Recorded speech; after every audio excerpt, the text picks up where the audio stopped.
Hey everyone, you're listening to the official podcast of 4PlayerNetwork.com. Check us out at that address for everything you need to know about our community, monthly giveaways, and nightly live streams. You can even support us on Patreon at patreon.com/4Player. And last but not least, you can catch the live recordings of these podcasts every single Thursday night on our Twitch channel. We hope to see you there. Enjoy.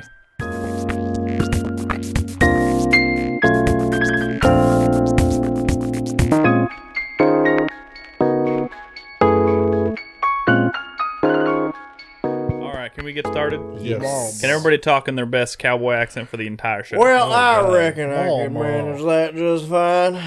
Okay, maybe. His answer is no. All right. Hey, everyone. Welcome to 4Player Podcast, episode 577. My name is Nick Henderson. I am joined tonight by Brad Simons, Sup? Nolan Hedstrom, Howdy. and Christopher Guthridge. How do you do?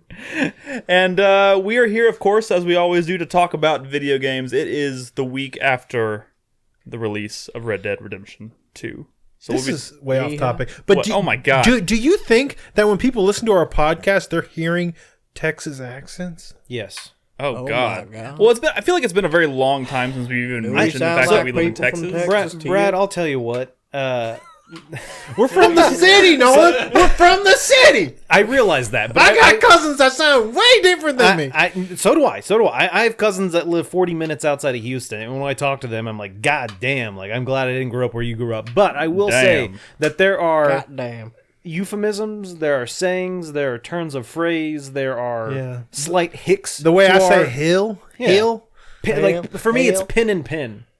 You know, like I have a coworker from New York, and she always makes fun of me every time New I say York City. exactly. hand me that pen. Every time I talk about a pin or something, she's like, "You say it weird," and I'm like, "I don't fucking care." Say what weird? So Pin what I'm versus saying pin. is to Wait, shut up for a second, Brad. like Shut up. something you Say write it with, again? something you write with, like versus pen. like something you like poke into a wall. Or like a pen. Like let's put a pin in it. a pen. ballpoint. Pen. Pen. Okay, A pen. you're too much of a city boy, Nick. They're both pronounced the exact same. A pen. Technically, they're not. They should be. God damn it, it's a pen. A pen. A pen. But yeah. So I mean, so Brad, yes. pen. I will say that none of us have Southern. Like Drawl. none of us have a southern drawl. That's a good point. But I would say Crispy definitely does not have a Texas accent. Well, I he's don't from know Florida. what you're talking about. But I mean, it's one of those things where I think We do say y'all, and that's I think Y'all was a legitimate who are That from, is an effective word. I know, but It people who are is. from the South and they hear people from the South say y'all tend to think it sounds very strange and weird. Yeah. But like we don't think anything of it, so I Brad- suppose that's probably the closest Brad, thing. have you spent a lot of time up in the northern states? Yeah. Well, Where they say bag. Well, not about that. Bag? It's more about that people up, Bag? you know, in the Yeah. like, Would you like a bag? A bag? a bag. A bag? You're Big. making that up. Yeah. No, I That's am not not. what people from up north bag. sound like. I am not making Brad, that up. I will say that people from up north are Bag? assholes. I don't know if say assholes, but kind of. Asshole. And it's like I was Them when damn Yankees. I Half went- our audience just Exactly. turned off this a podcast. goddamn carpet bagging Yankees. I went on a trip with that coworker who's from New York. New York City! And every time I interact with someone, I was like, "Oh, how you doing today? You know, thank you very much. I appreciate that. Whatever. You know, I'm kind to fucking people in service because you know they have to work with assholes all day." Yeah. And she's like, "Why are you being so nice to them?" I was like, "What are you talking about? Like, I'm just talking like what?" And it's I think I told the story on the Southern podcast before hospitality. that I was in New Jersey and we needed to print some photos. So we go to a CVS and the machine's down. So I walk up to the counter and I'm waiting for someone in front of me is being helped. And as soon as they're done, I'm going to ask, like, hey, by the way, your machine's down. Is there something we can do to get that fixed? Or is it out of commission for the night? And while I'm waiting, someone walks up to it and they're like, what the fuck? This thing's broken. And sincere. They weren't trying. I'm walking here. Yeah, that was just their reaction. And I was like, what is wrong with that's very rude. Like, and How Go for dare you. you? Good for you. Good for you. I don't know if that comes across on the podcast though. 'cause Yeah, we are it's kinda- fucking broken, Eddie. Get the fuck out of here. Yeah. It is. We are kind of rude on the podcast. But what I'm saying is, other people from up north, they listen to our podcast. They think we're super nice. And they think we all sound like country bumpkins. Like a bunch of goddamn hicks. I will say, when I'm around my cousins and my more southern family, like, I do start to kind of develop a bit of a drawl. Airs. What? Oh, yeah. No, I'm just saying, like, my kind of drawl will come out I like a little how bit. your wife just popped in the chat and said you married a northerner. That is true. Uh-oh. I will say she says y'all now, though. That was a pretty mean thing of her to say. But she's also... She's also always talking about winter. It's coming. I hope we survive this one. But yeah, I mean, that's one of those things where, like, you okay. She said, I do not. Okay. I'm gonna start recording you. Like, my, she's saying she doesn't talk about winter. I thought she was saying she doesn't say y'all.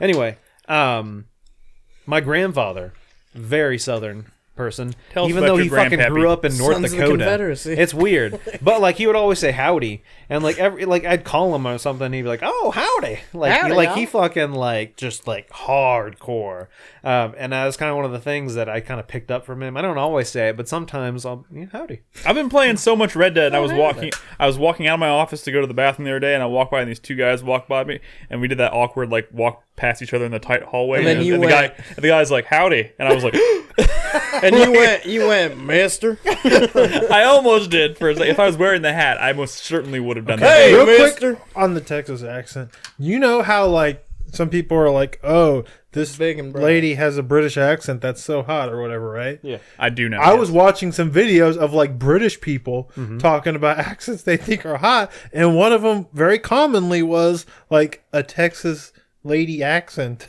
Just a lady though. Well, I mean, I guess there was dudes Like in the a video I watched. southern debutante. Yeah, no, and I guess the girls would also say Texas man, or like that southern accent is like an attractive one. Well, shucks, let's get on a plane and head over to London town. Talk up them ladies. Yeah, I'm down. I don't know. I've been to London. No one commented on my accent. It's probably because it's not very thick. Nolan's probably why. God damn this globalization. All right. Anyways, like I said, this is the first week since the launch of Red Dead Redemption 2, so of course we'll be talking about that here shortly. We have a lot to say about it. We also have a few other games to talk about. We got some news to cover. We're going to introduce you guys to our supporter spotlight for November, who is Dr. Waltz, which we'll get to that in the second segment. Of course, I do want to open the show by reading feedback from our last episode. So if you could pull that up, Chris Davis, that would be great. Oh, I forgot to introduce Chris Davis. Hey, Chris Davis. Hello. Hello. All right, that was great. So feedback. Okay. So, anyways, let's get to feedback from our last episode. If you recall, last week was our first show since we did our Halloween Spooktacular. So we talked about some horror games. I don't know if that's going to come up here in these comments, but we'll see. Drew327 says, I just got the credits in Valkyria Chronicles 4. Took about 35 hours, including most squad stories and the skirmishes. The post-game content that it adds is surprisingly good. I'm actually going to keep playing. Love the story. I know Raz gets off to a bad start, but he ended up likable for me. Can you make that a little bit larger, Chris Davis? That's what she I said. apparently need bifocals. I'll get the Tabasco. What? Nothing. Your eyes will definitely pop. Oh my god. I don't know if the sales of the game were great, but even if they weren't and the series is dead, I'm glad that we got this game. Another full-scale console Valkyria game that I loved playing. Well, it's good to hear. I know some of us here are hoping to finish that game before the end of the year. I'm certainly going to try. Oh, Chris Davis did. Bro, where did you stand on? Did you fall off of Valkyria? I mean, not like I played some today, Oh, wonderful. but yeah, I mean, Can someone check his profile? Is that true? it is true. It is true. Although I might checkers. keep that all this stuff might be private after that. Oh yeah, That thing a couple weeks ago. the PlayStation, right. I heard they scare. fixed it, but I didn't turn all that back on. KNC Sita, who is our supporter spotlight for October, says He did say it wasn't Cancito. yeah, it's No, he said it was KNC. KNC Sita. He said you could say it like that, but you could take out that one. You could He take says- out the. yeah, if It you was, want- it was an anagram. It was KNC. He said a lot of not people anagram. dropped the C, so it's okay to say KNC. Acrostic? Anyways, he An says, initialism. it was an honor to be the first supporter spotlight. Hoped my responses were enjoyable, and sorry my 4-player minute delayed the Red Dead stream by a little. That was You actually- should be sorry. That was actually pretty funny. I look forward to future spotlight responses. Also, I have just finished The Return of the Obra Dinn with all solved fates in 7 hours, and that game is amazing. Figuring out some of the things was kind of frustrating.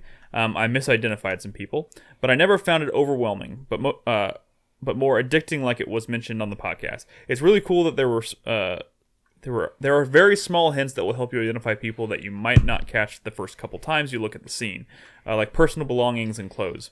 Like Portal 2, I really want to watch others play this game. Cool. It's worth playing. It is on my list.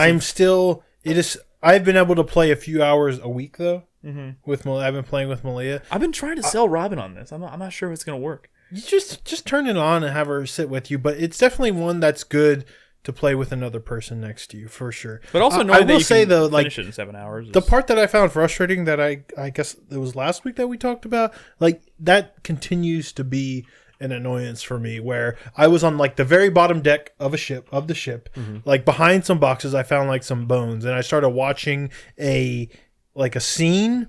And by the time I could like rewatch that and listen to it again, because I was trying to figure it out, I was like out at sea, and there were boats and like mermaids and like crazy supernatural shit. And it's like all I wanted to do was listen to that one scene again. And I literally had to wait till all that shit was done. And by the time I was done, I could not remember how to get back to that first fucking thing I clicked on that I want to listen to again. That's unfortunate. You should take it easy. They should make it... take it easy on details. Sorry. They should make it... it's pretty quick. You should take it easy on the details. Okay. It's pretty early on. But all I'm saying is there's some things that they could do to make it a lot more user-friendly. One is to let you listen to a scene from the transcript. God, I hope they patch that in, but yeah. Anyways, it's still really Here's good. to hoping. Yeah. All right, and I think our last comment tonight comes from Grab a Beer. He says, in regards to my Symphony of the Night run, it was technically done in one sitting, fortunately enough. Had 2 days off of both my jobs, in which I locked myself in my apartment with all the food and beer I needed, and just delved into some games, including Dino Crisis, Xenogears, Watch Dogs 2, etc. But none of them hooked me like Symphony of the Night.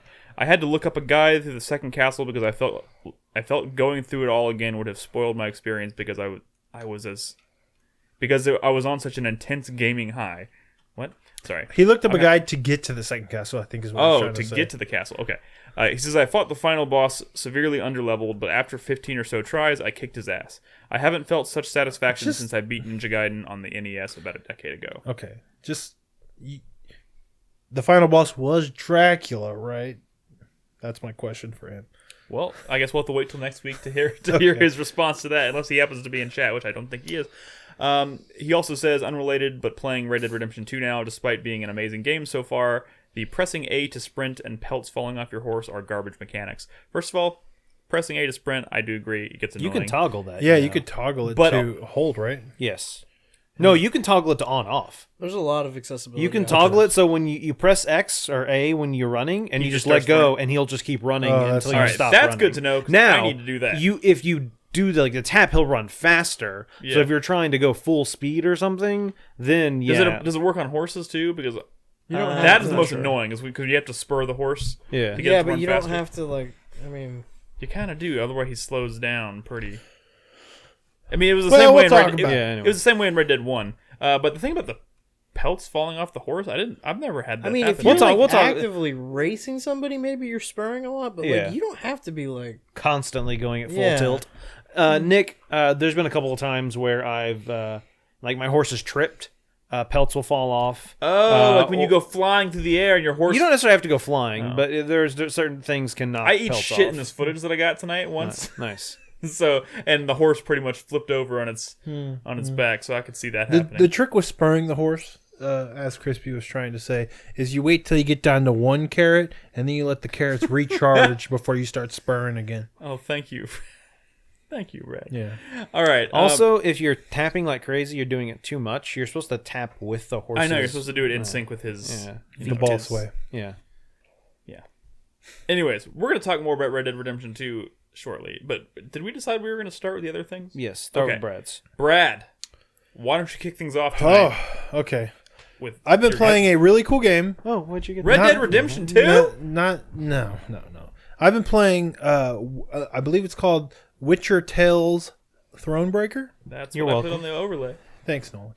And I will say, I think there's a lot of like misunderstanding about what this game is, and obviously Red Dead's kind of drowning out hype for anything else, near it. So, but hopefully after tonight, maybe y'all will all give this game a chance. I know Nolan definitely will. That's right, Brad. Give me another game I need to try before the end of the year, please. So this was poorly marketed, and it was kind of just pitched as, "Hey, we're doing a single player campaign for Gwent." That is like the understatement of the fucking I year. agree that the marketing for this was very It's poor. bad. They put too much emphasis on Gwent when marketing this game. Yeah, because Gwent is. It's a part of it. Yeah, for sure. But let's be clear. This is like a 30-hour isometric RPG set in the Witcher universe. With the strengths of Witcher 3, most of them are here. In that there is like really good storytelling, really good characterization. There's the writing's amazing, the voice acting's amazing. I think you How's play the as music? it's fucking wonderful. It's Witcher 3 music and then some. It's great. All of this stuff is voice acted. It's all really good. The character, you play as Queen Maeve. In fact, this kind of takes place at the same time that you meet this, around the same time as where Geralt meets this character in the books, like right after Nilfgaard invades, and there's with what I'm the talking battle about? on the bridge or whatever. The battle at the Yaruga, Yaruga, where she gets kind of maimed and she knights him. Where Geralt of Rivia. knighted. Oh my god! Dude, that was the story of how he got fucking- his name is so funny because It's so good. he wanted to be called like something really stupid, like with 4 names, because Wait, who wanted to? Geralt Vesemir was like, well, you need to choose a name, and he's like, well, I want to be called like some stupid like hoity-toity 4 or 5 name, and he's like, dog, you can't do that. All right, just be like Geralt of Rivia. Even though he wasn't from Rivia, it was just like a fake name because he needed a title, and he even adopted like a Rivian accent just so people would believe that he was from Rivia. He looked a little different anyways, right? So, but after this battle at the Yaruga, Queen Maeve actually, who's the queen of Lyria and Rivia, actually knights him Geralt of Rivia. So then he officially becomes Geralt of Rivia. Oh. Yeah, and I think that happens in the game. Oh, that's cool. But anyways, So that was that particular story was only told in the books or something? Correct. prior to correct. It was only told in the books. So, but So you're about to see a little Gwent here, but it might look a little different than the Gwent that you expect from Witcher 3, and that's because you don't just have your straightforward Gwent battles. You have a lot of like puzzle challenges and boss fights and stuff that play very differently than maybe what you expect out of Gwent. So in this battle, I have to like kill this diseased cow without the other non-diseased cows dying. So this is sort of a puzzle challenge, kind of like I'm trying to give an example, but I know Nolan's played it. You remember there were like puzzle challenges in Might and Magic Clash of Heroes. Definitely. It's very much like that, where you'll come across, you'll even see a little puzzle piece next to them. Like the objective is not to win the battle; it's to do win the battle, but you have to do it in a certain way. A very specific way where you have like one turn to play your combo cards a certain way to like achieve the objective. It's a puzzle, right? And then there are encounters which are more straightforward fights, but even regular fights, especially story fights, do have like these very unique and strange objectives that at least I have never seen before. Granted, I never played the Gwent multiplayer, but from what I understand, that was just kind of like Gwent from Witcher 3, pretty much just straight up Gwent, where it's like round by round, you're trying to get the most points and stuff. That is still very much in this game, but like they do so much with it, which it's extraordinary. Like this is Gwent in Witcher 3 I thought was like okay. Ultimately I was like, well, this is really just a bunch of math and I don't really love it. But it was a nice as a bonus thing in Witcher 3. This thing has evolved into something very rewarding, very satisfying. Now Now, like, so the Gwent itself is great, right? But it is still just your means of kind of doing things out in the world. As you're exploring this world, you're picking up resources, you're managing a camp, you're leveling things up, you're creating recruits. Like, there's base building in this game, essentially. And you're constantly having interactions with people, and you're getting into side quests where you're making decisions that have, like, real serious consequences, the stuff you kind of know and love from the Witcher series. Like, this is like top to bottom a Witcher game, and outside of those visuals that the Witcher 3 is very much known for, like this is as good of a Witcher experience as you can have. You know, now, I am not super far in this game. I'm actually quite fond of like the way the isometric characters look and like the way the world looks. No, it's great, especially damn it, this is not okay, so later you'll get to kind of a cutscene. I do like a story battle, and you'll see characters like interacting. Like, that stuff looks really good. Like, again, it's all really good, well voice acted. Like, the character you play as is like a really like cool character. You know, she's kind of on this campaign to, you know, what yada yada yada. I don't want to get into the details of the story. I'm only a few hours in, but it's been really rewarding. It looks both cool. in and out of battle. It's almost is this like Banner Saga-esque in the little situations that you come across, and you have to make decisions and the consequences that come of them. Here's the question, though: if you play The Witcher 3 and loved it, but didn't ever let yourself get like super into Gwent, is this? Yes, I would play this. I think you can. There's 3 difficulty levels. I'm playing on the hardest difficulty level for the Gwent, and I kind of struggle with it a little bit because, you know, it's a lot more complex than it used to be. Yeah. But you could just throw that on easy, and the Gwent doesn't even have to be like too much. The whole world? No, this is just one region I'm in. Holy shit! This is like a 30-hour game. Is it open? Yeah, this is open. I'm exploring a world. I'm getting into side quests and stuff. This is like a story encounter. This fucking snuck onto the people. No one's talking about it, and it's driving me nuts. They marketed it so poorly. They did. I don't even remember this game being marketed. Exactly. Because they said that they were doing a single-player campaign for Gwent, and then it just sort of like, they showed a trailer, and then it was just out. But people weren't talking about it at the time because of all these big games. There was an E3 we went to where the Figueroa Hotel had a Witcher Gwent poster on it. That was just for Gwent. Okay, like, so there was another game that literally is just Gwent. Yes. This is different from that. Correct. This is not Gwent. Yeah, they launched that multiplayer Gwent. The poster was the one that had all those like streamers as Witcher characters. Yeah, gotcha. Like I said, all the marketing that I've seen of this was it's a single player Gwent game, not hey, this is a single player story based game in the Witcher universe it's an RPG that that happens to have Gwent. That's not how it was marketed. And like I said, I agree with Brad that they didn't market it enough, and the marketing they did was kind of poor. When did this come out? Like last week. Yeah. So right before Red Dead. Yeah.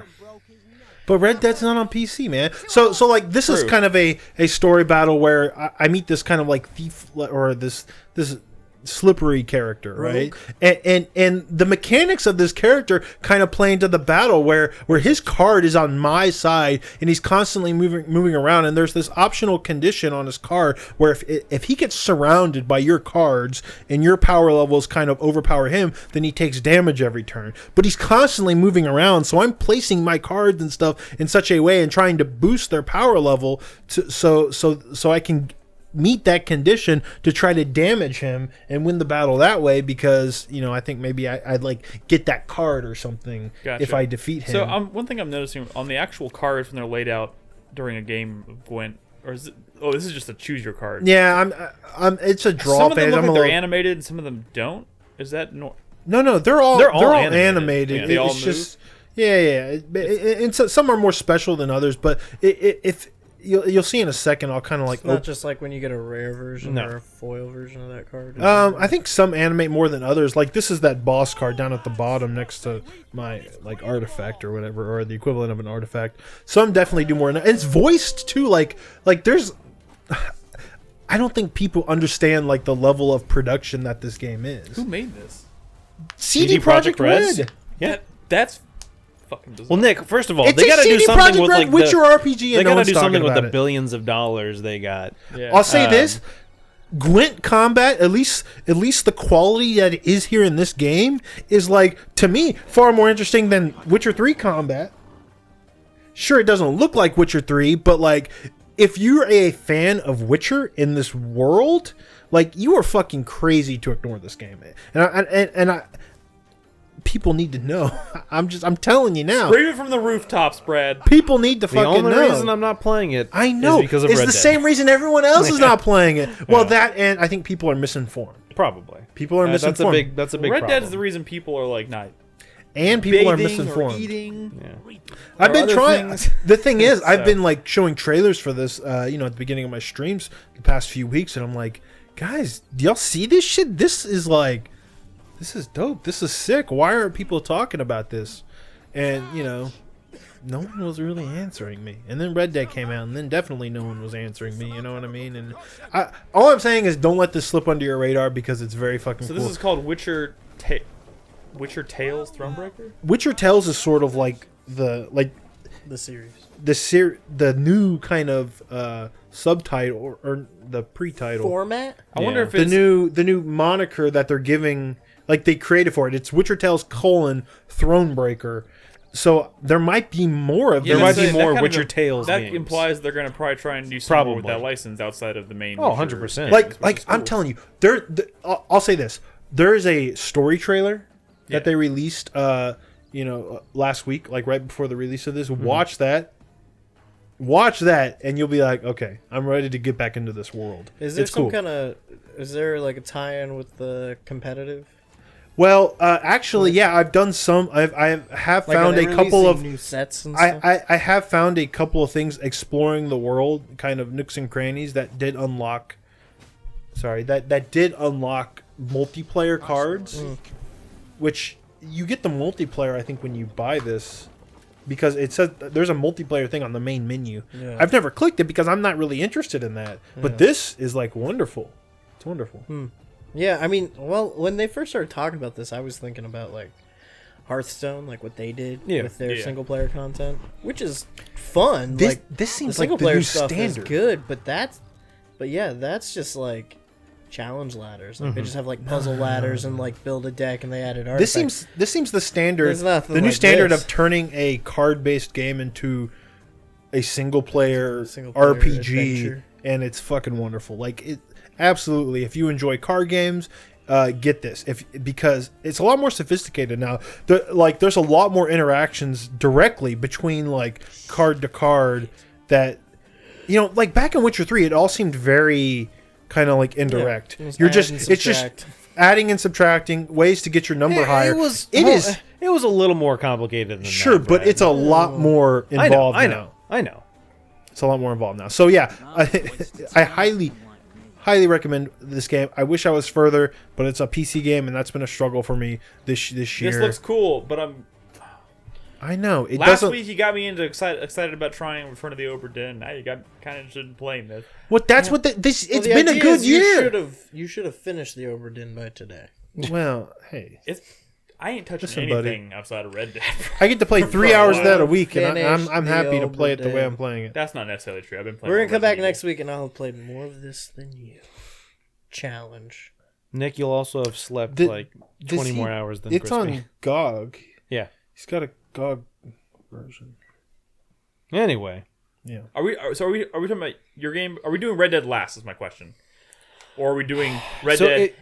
I think the problem is if we do Red Dead last, it's either we're going to talk about mine and take a break kind of early, yeah. or we're going to talk about Red Dead All and right. take a break. So let's a talk little about bit Red later. Dead, Yeah. then do break, and then come back and talk Yeah. about your game. Okay. So let's get into it. Red Dead Redemption 2. Yeehaw! Yeehaw! Is out. We played this last week. Nolan streamed it first on Friday or Thursday night. Thursday night, right after our podcast last week. And since then, most of us on this couch have Finished it. no one's even close to finishing this game. I'm pretty sure, but we've all sunk a fair amount of hours into Red Dead Redemption 2. Wait, no, we have not. I said everyone. I said all. Oh, okay. Except for Brad. Brad has not touched Red Dead Redemption 2. In fact, Brad, what's your experience? What have you seen so far? What is? Oh, I've your- seen almost nothing. I saw some Nolan playing it last week. Brad stuck around a little bit while I started, so we saw a bit of the beginning. Well, and when I came over that one time. So, oh yeah, that's right. Yeah, okay. So I do want to say this is a massive game. We're going to be playing it for a very long time, probably, and it's probably going to come up in multiple shows. I'd like tonight's discussion to kind of focus mostly on systems and mechanics, because that's probably where we have the most amount of stuff to talk about without getting into spoiler. We don't. It's so early. We don't really want to spoil stuff. Do you have like a filter on this footage? No. See, this is one thing that's weird. I've been playing in HDR and 4K and whatnot. Is HDR on right now? In this the thing is, most games when I stream when I play HDR and then unplug it and then plug it into my capture card, it automatically switches everything. I don't think it did. So the HDR is on right now, which messes up the recording. Yeah, so it looks like it's really dark on my recording, and it's really not. So it looks like faded. I do apologize for that. It looks like you're playing Shadow of the Colossus. I like it. That's true. It's a much more vibrant, bright game than what this footage looks like. Horse game. But anyways, so we've all played, except for Brad, played a pretty good amount of Red Dead. And honestly, I don't really know how we want to lead this conversation, because is it better than the first game? Okay. I already talked to Brad about this, but I can describe this game in a single word. It's very different. Overwhelming. Okay, yeah, so I think, and this is kind of something maybe I'd like to avoid with this conversation. I mean, I think it should come up, and I think we should talk about it, but this game, conversations around this game can often fall apart into just talking about this one question of whether or not, is this game too real? And I don't think it's too real. There's a lot of this going. Like, a lot of conversations are being dominated by this idea of you mean did they go too far with how real they made this game? Is fun sort of thrown out the window because they cared more about making it realistic? Yes, and I think there is definitely something to be said about that. That is an important question, but I don't necessarily think that should.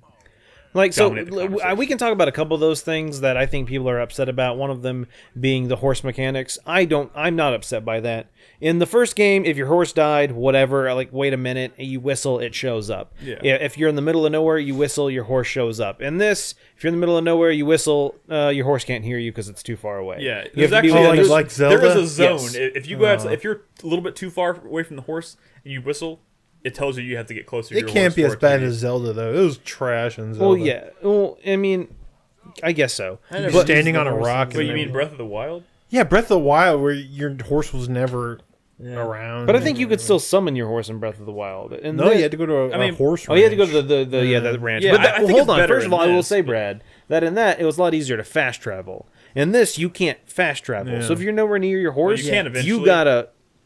You can from a place. Yeah. If you're standing here, you can fast travel. If you're anywhere else in the world, you can't. So the problem is, if you're near a train station, you can also. You can buy a ticket for a train. And you can also do the station. Oh, I didn't realize that. Oh, yeah, you can pay for the stagecoaches. But what I'm saying is, if you were trying to physically get your horse to you, you have to be within that range. And if you were within that range, the horse doesn't warp to you. It physically has to run to you. Yeah, so like... I am not upset by that. No, I will say there have definitely been a few times where the law's been after me, pew, pew, pew, pew, and my horse is kind of far away, and it's very inconvenient. Yeah. And then my horse finally gets to me, and the lawmen are pew, pew, pew, pew, pew, and then my horse gets scared and runs away, and I'm like, God damn you, son of a fucking bitch horse. I get it. This game doesn't... damn it, God damn it. This game doesn't have, like, the Just Cause sensibilities where, like... If it was made by the Just Cause developers, every time you jumped off of something, your horse would be right there underneath you, ready to grab you or whatever. Yeah. Yeah. It's definitely not like that. And the thing is, that kind of attention to detail in terms of like realism kind of is everywhere in this game. One thing this has been kind of a big focus for me. I've played about 25 to 28 hours like that in the game so far, and I've spent probably a third of that hunting in this game. I've done a decent amount of hunting as well. And hunting and the original Red Dead, like for me, Red Dead Redemption 1, I love. It's one of my favorite games ever, but it was a lot of that just stems from the fact that I thought the world just felt so cool, like it felt so unique, but like it didn't have like systems to kind of back up a lot of the stuff that you're doing. The hunting in this game, like in Red Dead 1, you're literally just, you see an animal, you shoot it, you skin it, you take it there, you sell its pelt. That is hunting. Yep. This game, it's been expanded. There's a whole nother level. There is like 2 or 3 additional levels. Yeah, you find an animal, you shoot it, you skin it, you take its pelt, you sell that. You do all that here. You do all that here in this game. You do. But there are a lot I'm of getting things. Nick a Cabela's game for Christmas. People are always saying Nick needs a good hunting game. It's like I don't think I'd be interested in a game. I think the fact that it's a hunting game that has been dropped inside of a much bigger, Yeah, much it's more a hunting interesting mini game. experience. Nick likes to hunt. But yeah, so But- what you're saying, Nick, is essentially you can't just shoot an animal and sell it. But Well, you can. There's the difference of sometimes you can sell it for 10 cents or you can sell it for like $5, depending on how you handle There's it. that, but I've also talked to a few people about this game, and I only discovered there's a whole layer of hunting that like is not explained to you. I only What's that? discovered it because I was I forgot what happened. There was something I was trying to find an answer to, and I looked it up online, and it said something, and it started saying, "Well, when you do this in hunting," and I was like, "Oh my god, I didn't even know you could do this," and so Squat? no. What? You need to use your binoculars. You don't like, have to. I mean, but like, there are so many systems in this game that are upgraded. That It's like that MGS5, right? Kind of. yeah, there's so many systems that rely on you. So hunting you have and to finding use certain the pelts. binoculars once. No. I'm saying there are. Say what you're talking about. You need. What do you need the binoculars Let me get it for? out. There are things in this game that, in order to upgrade, you need a very specific kind of pelt from a very specific animal that is a certain star rating. No, but that's what I'm saying. So when you use binoculars, you study an animal. Yes. After you've studied it one time, Yes. whenever you point your gun at that type of animal, you will see the star rating. You don't have to use binoculars true. anymore.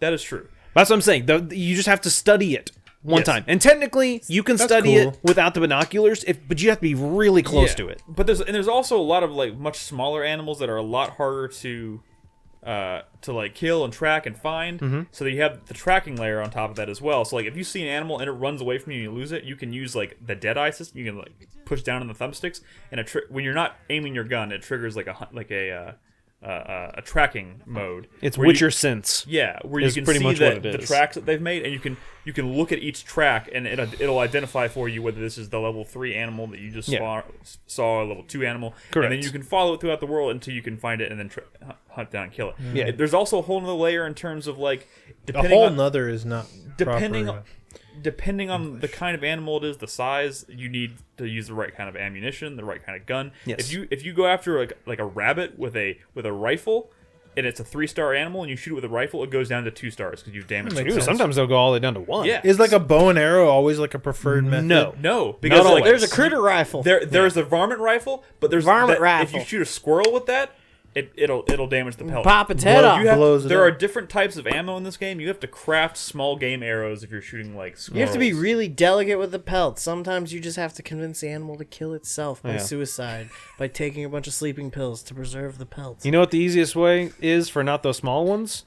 Fucking knife. Can I ask There's you that though? too. So I've what been, is I've been doing a lot of because for what Nick's talking about at your camp in other places, there like he was saying, there are certain people who want pelts of certain animals of certain qualities to craft certain things. Yeah. An example is satchels. Yeah. You have your satchel, essentially your man purse, where you keep a bunch I of stuff. still haven't upgraded my satchel once. And I'm So I have done it 25 once hours now. in. The reason I've only done it once is because there's like 6 different satchels It you needs can a get. beaver pelt. I haven't seen a beaver. I have not seen a beaver either. One of them needs Story an of my iguana. life. I didn't even know there were iguanas in this game. Apparently there are. Never seen one.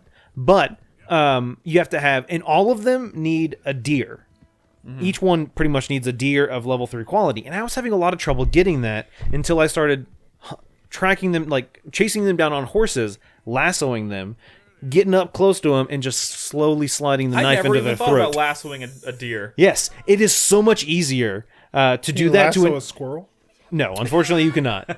I lassoed a zebra. It is a lot easier to do that than to try and. I mean, don't get me wrong. Shooting a deer is a lot easier than shooting like a squirrel or something like that because their heads are bigger. And that's kind of one of the things, Nick, I had a lot of trouble with early on. Was because there's a point in the game when your Deadeye is improved. Yeah. And I didn't realize that. And literally, I had that mission available to me, and then before I Oh, so did you that, weren't I tagging? spent You a good like 6-7 hours in the game doing random shit, including a lot of hunting. And Brad, early on, the Deadeye is when you track over an enemy, it will automatically throw the target on them. Okay. And that makes it very hard for like rabbits, for example, because when you track over their head and you hit the tip of their ear, all of a sudden you're aiming at their ear, not their head, and that damages the pelt instead of killing the animal. And as soon as you do that story mission, it gives the ability to... It doesn't automatically tag it. You choose when to get tag choose it. where you So tag would it. you say that there is a certain point in the game you should probably get to before you start. Probably so. Yeah. Before you're like fucking me and you waste like 5 hours trying to get perfect rabbit pelts, maybe just get to that story mission. I spent like 10 hours trying to find a fucking perfect rabbit pelt. One, because what is finding your perfect motivation for all this? I mean, are the rewards that useful? to upgrade your satchel and your camp, there's a lot of stuff you need to upgrade in your camp that you need in order to... Just to give some context for the satchel upgrades, though, like when you get different types of satchels, so like you can get one that's like a tonic satchel, which will increase the number of tonics you can carry. Those like your Estus flasks? Yes. Yeah. At the beginning of the game, you can carry like 3 of each. By the time you upgrade it, it's like 99 of each. Holy so shit. So Jesus. like I don't know, the it full 99. upgrade goes up to 99. So it like They are useful, drastically Brad. The big wallet. increases. Yes. Yeah. There's a guy in the game called the Trapper. Yeah. I've only found one of so far. But when you do with him, he takes certain pelts of the legendary. There are legendary animals in this game, like there were in other Shiny ones. ponytail. Exactly. But he will also have a set of outfits that are based on like the challenges. And I particularly liked one of those outfits. Cool outfits. Okay. Yeah, and so I wanted to get it. But the thing is, you have to do those challenges. Good motivation. Yeah, I no, guess. and the challenges in this I think are better than the previous one. You do get some money, I think, for completing them too. What's up? There's a question I want to ask, and maybe I don't know when the good time to answer it is. There's a question I kind of asked Nick on Discord, and it's especially after playing Zelda Breath of the Wild. I think to me at this point, like the quality, it's kind of affected how I've seen worlds post Breath of the Wild, including like God of War and Assassin's Creed and stuff. And that's that. I think a world is as good as like how that wanderlust, like how much do I want to just head off in a direction, and am I going to find things that are rewarding from like a gameplay and a story reason? Like, are the rewards good? I think this is a good time because I have a small anecdote. This is not super spoiler, so I think it might be fine, and a good way to address your question. Because we talked a lot about Breath of the Wild being super experimental and like physicsy and that kind of stuff, and not holding the player's hand, which was amazing. Yeah. And I had a small moment the other night where I was wandering through the woods at night, and I was carrying my lantern, and I saw in kind of off the path in the woods, I saw a light flickering. I was like, "What the hell is that?" So I walked into the woods off the trail, and I found these 2 guys that had a big safe. They had I know where just this stole, is going. and they were trying to like bust open the safe, and they were like, "Wait, get out of here! This is none of your business, whatever." And you have the option of like, you could like, okay, you can leave them, and you can say, okay, defuse the situation, walk away, or you can shoot them. And then, so I decided, I was like, oh well, I'm low on money, and I have a really high bounty on my head right now, so I could use the money to pay off the bounty. So I'm going to shoot these guys and try and open the safe. So I did that, and the game doesn't have you do that. I was like, how do I open the safe? Like, there's nothing here that really indicates they were trying to use a sledgehammer. I couldn't pick up the sledgehammer. I tried shooting it with a pistol. I couldn't. That didn't work. And I sat there and I was like, how the fuck am I gonna open this fucking safe? So I walked back to my horse and I pulled out my bow and arrow because I had one explosive arrow that I had crafted. And I was like, this is a long shot and it's my only explosive arrow. Fired it at the safe. Boom. Safe door cracks open. I take a bunch of money. There was nothing about that told me how to do it. And I was literally just me problem solving. Like, what do I have in my inventory that might help me get this safe open? And like, there's been a lot of moments like that I've had so far. I had a slightly different thing happen with me in that. I don't think it was those guys. It was a different set of guys.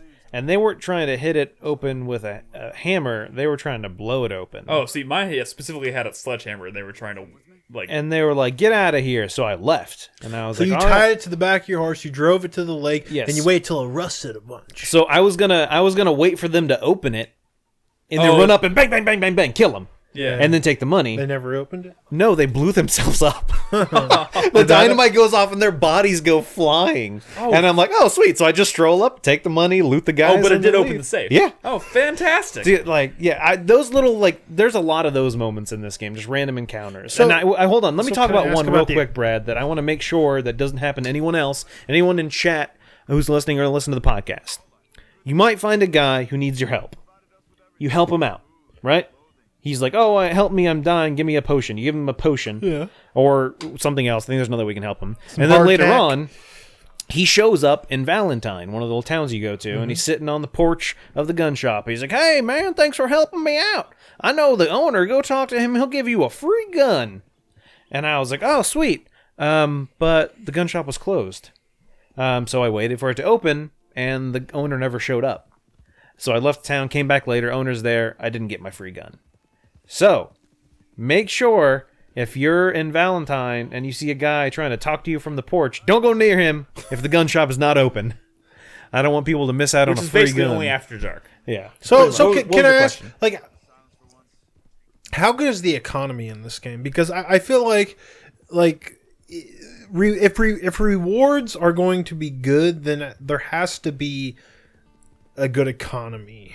Well, Because there need to be tons of things that I really want / need, and not have the ability to be able to get all of that stuff in any reasonable amount of. looks like Crispy has something to say. Yeah. Well, I robbed a bank, and then I bought $1,000 worth of clothes. So, hold on, Brad. To add to that, I will say, going back to my overwhelming thing, Yeah. that every shop has essentially like a fucking Sears catalog of shit you can buy. And I actually do like that, because you literally flip through like a catalog book to buy things. I will say that there is probably way more in this game you can buy than you're going to want. There's a lot of money to be spent upgrading your guns to extreme levels. Like, oh, would you like walnut on the stock of your rifle, or would you like oak? Like crazy shit that like doesn't necessarily matter, but if you have the money, you can spend it. If you do care about, because you can physically see it in the world. You can see when your gun looks different. The curve feels like, having just recently played Grand Theft Auto 5, the curve feels very similar to that. Where like you start off earning like pennies, pennies, Yeah. and like you have like $10, and then like you can maybe go buy like some new boots or something, and then you start doing more criminal jobs as part of like side missions and story missions, and you're getting like substantially larger takes from those. Yeah. Like I just got to the part where like, you know, I'm regularly carrying anywhere between $100 and $300 on me now. I will say this. I ended but up a lot of the stuff you're buying is pretty cheap, you know. Yeah. So I But will like, there's also been a lot of times where like early on in the game, I think before you start doing missions like you mentioned, like criminal jobs, getting a lot of money can be difficult, and then you end up I ended up in a situation pretty early on where I somehow ended up with a bounty on my head of $300. Oh, so let's That's talk a lot. about that. It is Which by the way, how many lawmen do you shoot? 2. Here's the thing.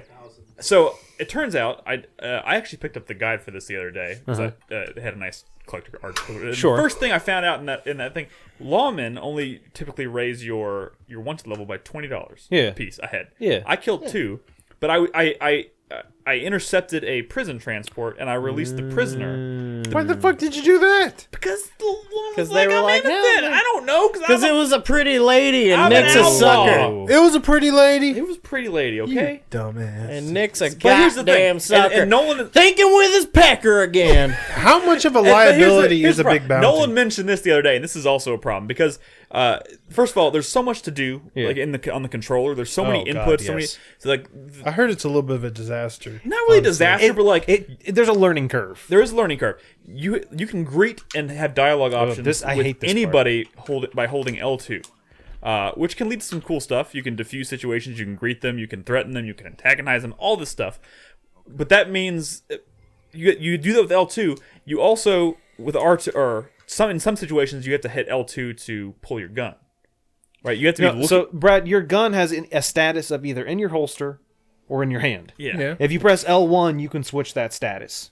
Okay. So say you're talking with someone and you want to focus on them so you can choose either to diffuse or antagonize or whatever, and your gun's out. Well, now you're pointing your gun at them. Yeah. And So- they might not like that. So when I released the prisoner, she was like, "Oh, thank you," and I went to go have a dialogue on her, and I accidentally drew my gun on her, and she panicked and ran, and I was like, "But I just saved her. She's fine. Whatever." She went and told. Yeah. She turned me in after I Wait, saved her from an the escaped prison. prisoner turned you Yes. in. And Can it we was really an talk immediate about that? $300 bounty on my head. Wow. How much of a lot? By the way, the skinning So, Brad, animation. Wait, on this how game much right of a now- liability is having a big bounty on you? So when It's it's only high. a problem if I mean, he's talking about paying it off. it's I'm only like, a The problem highest if mine's lawmen been $40 see you, bucks. Let me tell you, or 'cause like if it's high enough that people are like, "Oh, hey, I think I recognize." No, you." but you have to pay it down. It's not like driving away No. far in GTA. let me tell you, no, because the bounties are specific to an area. They're regions. To They're cities. regions. You'll have a bounty in this region. So when you go to pay off the bounty, it says which one you have like all the regions you've been to and what your bounty is in each. Technically, those are states. Let me tell you though, as someone who's been wandering around the plains with a $300 bounty on your head, suddenly there are bounty hunters everywhere. Oh yeah, coming after you. It makes it difficult to get around if you're trying to do anything, especially if you're trying to be sneaky with anything. Like there are not, I mean, it's not like so crazy that it's not like running from the cops in GTA with 5 stars, right? It's Yeah. not like that, but like it's just like, all right, you could wander into a region and completely forget you had a $300 bounty on your head, and then all of a sudden there's like An instead of orc I having shows will up. say, instead of having something like one it does dude show up- warn you when you enter an area. Yeah. It's like, hey, you've entered an area where you got a bounty on you. But I mean, the only way you can make that go away is to pay it down. Yes, to my knowledge. at least. So I mean, somebody you could kill everybody in the state. Somebody was telling me that like if you change your clothes enough and you oh you- yeah, if you switch your clothes it'll around, go down, but Yeah. it never dropped for me. So I'm kind of skeptical to believe that. Brad, I've never had a huge bounty on me, and I generally there are a couple You're a good things you guy, can do. Nolan. So first of all, Oh, here it is. Oh, there, Jesus. slipped off my horse. So what first you of all, need- if there's a couple things that can happen. You do a crime. If nobody knows it was you, if you just kind of point your gun at someone random, they go run and tell on you or whatever, they might not know Arthur Morgan did something bad. And so if you leave that area, nothing on you. No Yeah. bounty, no nothing. You're good. That's why you got your bandana. So then what happens is if they don't know it's you, you throw up that bandana, they stop looking for you pretty quick. If they do know it is you, then yes, now you have a bounty on your But head. if you wander into an area with a bandana on your face, the people will be. Well, people act differently towards Yeah, you. they'll act You differently towards you put the bandana on last minute. You go rob somebody. You take the shit. You get out of the area and you take the bandana off, and then they can't put a bounty on you. Yeah, So that's the way it should yeah, happen. there's some stuff. So going back to what we kind of just saw a minute ago with the skinning, Brad, every single animal has like a custom skinning animation.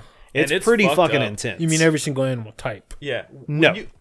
Everything. No. Every single animal. Every squirrel you skin So, differently? hold on. So small animals like that, It's you don't really actually more like peeling. So yeah, no, Brad. You literally like you slide down their body, then he separates it and pulls the skin Yeah, off. I've seen Did people skin every single animal has its own skinning animation, and you can do all of them in first person.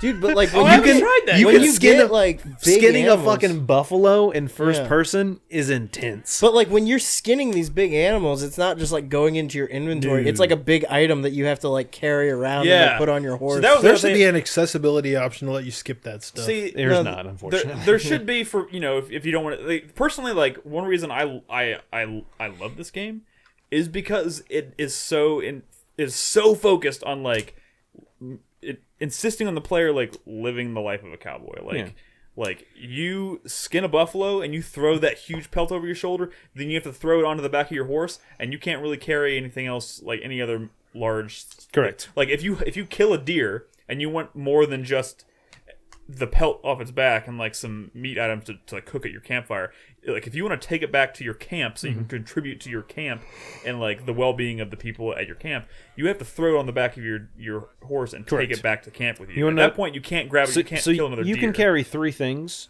One large either animal carcass or animal skin, and then 2 small ones. So like a pheasant or Yeah, like I've seen that like a coyote or something. Oh, you can also tuck smaller skins under larger. Correct. Yeah. If you're just taking the skin, yeah. Yeah. You know a trick to carry 6 instead of 3? 2 horses. You can have 2 horses. Yeah.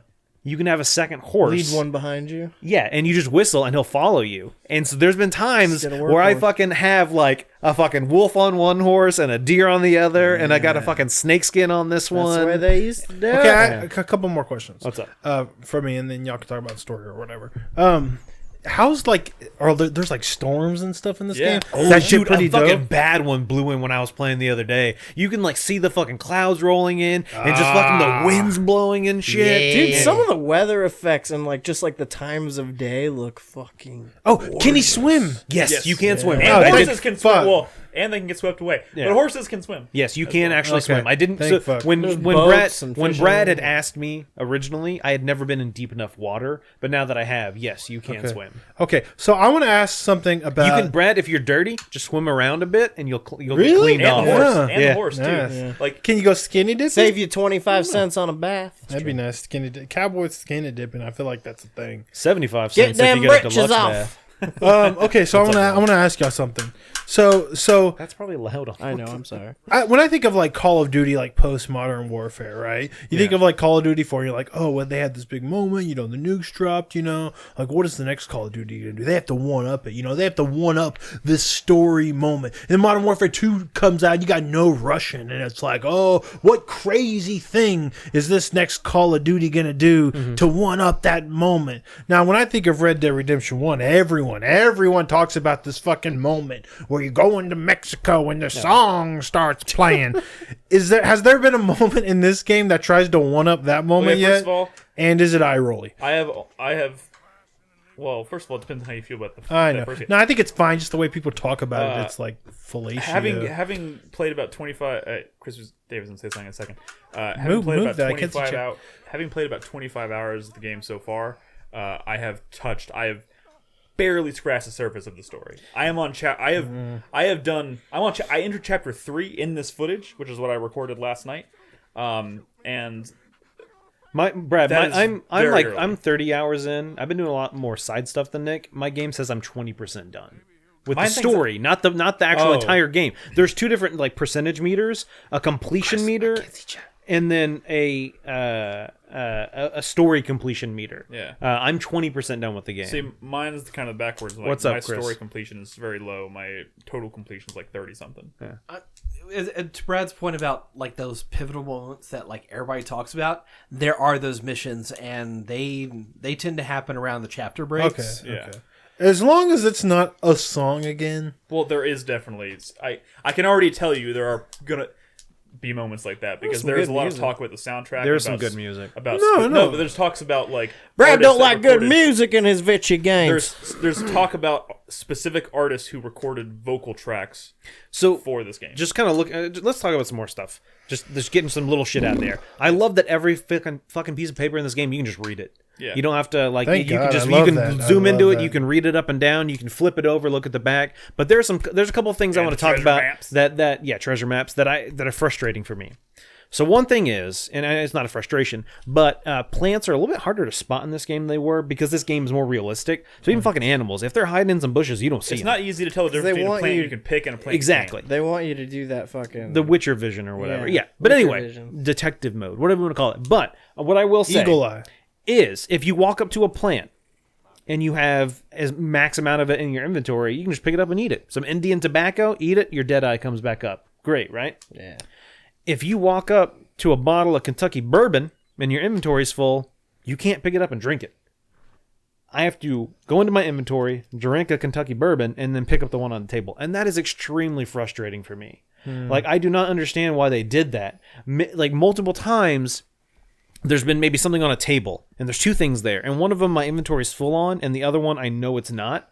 But first, I can't angle myself Yeah, to it's pick kinda up the awkward trying to one. pick up specific So I items, have to for sure. fucking go and use that thing in my inventory to pick up the thing that's there and then get the second one. And I don't understand why they did that. I don't know if that was maybe just they had trouble with those mechanics, but I just don't understand I think there's why always been I a can't certain just amount of use. There's always been a certain amount of awkwardness to the way a Rockstar game controls. and feel like I know, that's but that's just what I'm saying. In the instance of plants, you can either pick up or immediately eat. So why didn't How it carry come over for to other whiskey things? I can't pick up or drink? Yeah, that's weird. For cigarettes, I can't pick up or smoke. You know what I'm saying? Yeah. Like, how come I can't just use? Another thing I will say is, like, the multitude of things you can do on the controller can be frustrating. We did mention it's a lot. accidentally I pointing heard your there's gun like at someone. 3 different buttons to pick up like 3 different types of things. Kind or of. something like that. So one thing they'll do is if there's multiple things on the ground you can pick up, you can use R1 to switch through them. Like, hey, switch through which one thing I want to interact with. But there's a couple of things, like I said, there's many, many, many times I've gone to help someone. Hey, Mr. Help me, my foot's stuck in this bear trap. I help him out. I go to interact with him, point my gun at him. He freaks out and runs away and screaming. That You really limp sucks. Why away do you or guys you have run your away? guns out so often? I don't know. It's the Wild West. Yeah. Dude, I don't know, but like I get like the holster whole mine. L1 thing is like so natural to me now. It depends. There Like- there have been times where I didn't even realize my gun was out. Like I just didn't know. For some also reason been when I got times off that my horse, whatever. There's he also been times where I left-handed? just accidentally pull it out when I'm trying to do something else because Yes. there's so many things you're doing in the gun. But like But- that's not like a Another frustration is I have had many times, and that's gonna like I just get a $5 bounty on my head, which is frustrating because that's annoying. But like the button to get on your horse is the same button to tackle a person. So there have been times where I've been standing next to my horse and trying to get on him, but a person was walking by, and I just decided to tackle an old lady. There you go, $5 bounty. And that she had it coming. Yeah, she did. That's like kind of frustrating. This game is not without frustration. No, and so- you know, whatever, that's fine. But don't get me wrong, Brad. There are definitely things like I'm even though those frustrating things have been happening, there are way more things I've been enjoying. I had kind of mentioned it to you when you were here the other day. We haven't talked about it yet tonight, though. Animals, food. You can like cook a piece of chicken, or if you have some oregano, you can make some oregano chicken. That gives you further that will stat boost you further. But also, not only does it boost you further, that then frees up inventory because you can only have 5, uncooked chicken breasts or whatever. But you can have 5 oregano chicken and 5 like whatever chicken. That's stupid. Yeah, I know. Some sesame chicken. Yes, kind of. But yeah. So that's there was something I'm trying I got to remember. a couple things that I want to bring up about that I think are pretty big deals in this game. Sure. First and foremost, I'm pretty amazed at how the world changes over time. Oh yeah. When you first go into Valentine, you see like the beginnings of like they're constructing a new building in the town. Every time you go back to town, it's like further and further. Have you along. interacted with They're that based family on outside? story missions. I think it's based off Probably. certain points of the story, but like it happens so naturally, organically that like every time I go back, I'm like, is that farther along? Holy shit! Have you interacted with the family outside of Valentine? Yeah, there's also no like So there's multiple places in the world that you can like interact with them and like progress. So one instance is there's a family outside of town who's trying to build a house, and you can kind of help them. You can give them supplies or give them money or something or whatever. There's another guy I found who was starting like a logging company or something. Yeah. And like he was having trouble getting his like men to start because of wolves. And every time I've been back, you kind of interact with them. the foreman. Yeah. No, so the foreman so that was the other thing I was going to mention. So you go to this area and these guys like they're cutting Wolves. down trees, right, Yeah, for yeah. the lumber. And I in any other game I would have just assumed like that's just the lumber yard. You go back and they're always just like Yeah. walking around pretending like they're working, whatever. I was slowly like trotting on my horse through this area. Totally out of nowhere, one of these giant trees just crashes down in front of me. I was like, "Holy shit!" They are literally cutting down the trees. Over time, there are fewer trees and fewer trees and fewer trees in that area. The game Which is crazy. Fewer bison too. Yeah. The game really does feel alive. Brad, I will say that it Also, really. when you get attacked by something like a wolf, Yeah.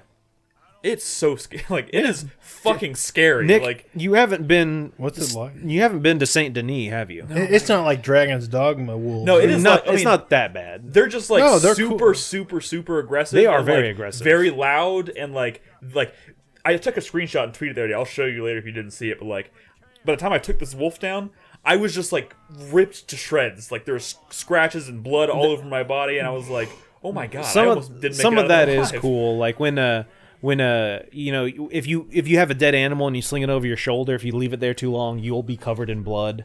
When you skin animals, your hands will now have blood on them. But the wolves are very aggressive. They aren't as bad as Dragon's Dogma, because in Dragon's Dogma they would always hang outside the light. Yeah. But they do circle you. They definitely will. They will come in taking turns on attacking. That's cool. But Nick, Saint Denis, kind of south. Yeah. You have to go through the swamplands to get there. I've just barely. And dude, entered the that fucking area. alligators, when you start interacting with like alligators and shit, oh dude, that is some See, scary this is the thing shit. about this game. I'm so like, I love Red Dead Redemption 1. Like, I love this world. I love this theme, this concept, whatever. So like, I am so like invested and enamored in this world that like I don't want, like, I'm exploring it so slowly because I don't want to like, because like the first time you discover something and you've discovered it, you're never going to discover that part of the game again. So I'm kind of like just like trying to like explore the world like super slowly because I don't want to like see everything too quickly. So which another sucks. question, and it might be different play styles. Both Nick and Crispy are ahead of me in the story. But you've seen more of the world. Maybe I have a lot more money than Crispy does. Well, I'm sure you've spent a bunch. He spent $1,000 on clothes. Oh, did you? alone, Oh, wow. and then I fully upgraded my camp. Oh, so my camp's fully upgraded. I have barely scratched the I surface currently on my have, camp. I think, almost $900 on me. The most I've gotten from a mission is like $100 maybe. Oh, here's So the way I'm making a lot of money is looting people and selling their items to fences. Horrid. Yeah. Yep, So you can get a shit ton of money that's from like that. the easiest way to make money. And also selling stagecoaches gets you a shit ton of money. Yeah. I wouldn't recommend selling horses. You don't want to get much from that. But there's a fence, so you can sell. So Brad, when you loot a body, you'll get a pocket watch, maybe, or maybe a bracelet or a ring. Yeah. You can't sell that to a normal like a. Gotta find a fence. You have to find a fence who can sell it. You can sell it to, or you can just turn it into your camp for profit. And they'll fence it. And Yeah. It'll go on your camp's coffers. But that fence, one of them at least, I think there's multiple fences in the world, but one of them you can sell stagecoaches to, and a stagecoach can net you like $25 to $50, which is that's a pretty quick amount to just kind of It's a just lot, turn it yeah. in. I will say there was one time where there was a bunch of guys on a wagon. And they're like, hey, don't you come over here. We're busy, blah, blah, blah. And I got too close. They started shooting at me. So I kill them all. But in the process, there was like a lantern on the wagon, and I shot it. And the wagon caught on fire. But then it eventually went out. But the wagon was fucking burnt and crispy. They originally had like a tarp like over it, like a fucking Oregon Trail wagon. But it was gone now. And when I took it to the fence, he was like, what the fuck did you do to this? And he only gave me like barely any money. And I was like, well, damn it. I like ruined the wagon. This world is without question the most realistic world I've ever explored in a video game. Yeah. Like, just the way Oh. everything interacts. Were you here when I did that? Was Bernadette? I was doing a story mission, and I was crouched behind some stuff, and there was like a lantern on the table that I was crouched behind. And when I went up to shoot a guy, I accidentally shot the lantern, and it fucking blew up in front of me, and like I was on fire, like rolling around. The first kill I ever got in this game, I fucking shot a dude holding a lantern. And Yeah. he caught on fire, which is super satisfying. Good. Wait, what? Sorry, is the shooting good? Yeah, shooting feels great. I mean, Dude, I think it's the best shooting. What they've about done. like the aiming and I mean, stuff though? Yeah, I think the Okay. aiming feels fine. It's pretty generous too with the auto aim too. Like it snaps to people pretty. Hold on. It does not snap anywhere near as much as in the first game. I will say, I don't know if that's a setting. If they're moving and you're using something like a pistol, it's real difficult to like Yeah, just get a free like shot. Brad, you on know, them. in the first game you would fucking trigger and it would lock right onto their head. So as long as you triggered shot, you pretty much got headshots all the time. That is not like that in this game. It is not as, and I think there might be settings where you can make it more generous, but I have it on like the default aim assist, and it is. I do feel like I have to work a little harder. I do feel like that Deadeye is a lot more, I don't want to say rare, but you do have to constantly be using items to refill it. All of your you can see the meter here. All of your stuff has a core. So you have a core for your health, a core for your stamina, and a core for your Deadeye. The more you do things in the world, those cores start going down, and it's a little bit harder to refill those. You got to use like some better food or rest or whatever. Your health will get damaged, and as long as you have enough core, your health will refill. Your stamina will get damaged as long as you have enough. Your Deadeye never refills on its own. You have to use items to get it to refill. Like Dishonored. Yeah, and I definitely feel like it goes. I'm Is that using true? it. I feel like I don't feel like I'm using items as often as you are, but I've never had. I haven't really had much trouble with my Deadeye running out. I do. Wow, I do. you're just not using it then. Well, I don't know. I'm all smoking the time. cigarettes and like drinking snake oil Yes. and drinking coffee most of the time that I'm playing this game. Sometimes back to back. But I love that, like when you're in camp and you like pour yourself a cup of coffee and then it's like R2 to drink and you're just walking around with your Drinking cup a of cup of coffee. coffee. Just, Yeah, that's pretty cool. Okay, I'd like to ask a quick question about the story that doesn't involve spoilers at all. Yeah. So I played Red Dead one time when it came out. I enjoyed it, but I mean, you know me. I don't remember like much of that story. Sure. I mean, I remember the bigger moments. But this being a prequel, this involving a lot of characters from that game, is it going to be like less emotionally impactful? Me Let not me tell you remembering a something. single character from that gang outside of John Marston. this was something I wanted to talk about, and I think one of the reviews also, like one of the big reviews from like Polygon or something, talked about this too. But like this game kind of feels different, like the emotional core of the story is a lot different than like some of the other big Rockstar games that we played recently, like Grand Theft Auto 5 and Red Dead, in that like you spend a lot of those games just kind of like surrounded by like terrible people that like you don't really like want to be friends with or anything, and they all suck and you suck, and it's just like it seems like a very bleak, lonely world. This game feels completely different from that. Like like it has a very you like develop a relationship with everyone. It's got there's a very strong emotional core to the story in like the gang and like your relationships with everybody, even like people in town, like, you know, adding the little mechanics to just be like, oh, had a mister, you know, and shit like that. Dude, like, I agree.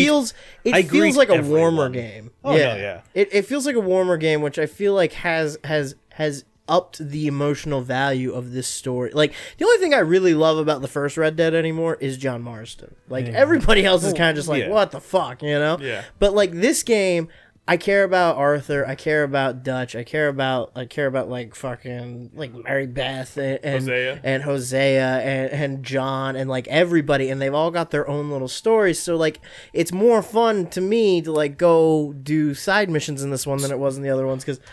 Yeah, so like, what I'll say comparing the first one to this one is the first one was all about John Marsden and him trying to get revenge. Yeah. This is all about this group of people. I know. In the life, I know all this. in the life they're living, and I do feel like to that extent. you're talking about like emotional stakes. Like I think there's I more know emotional there's stakes, emotional stakes here. Then what are you asking?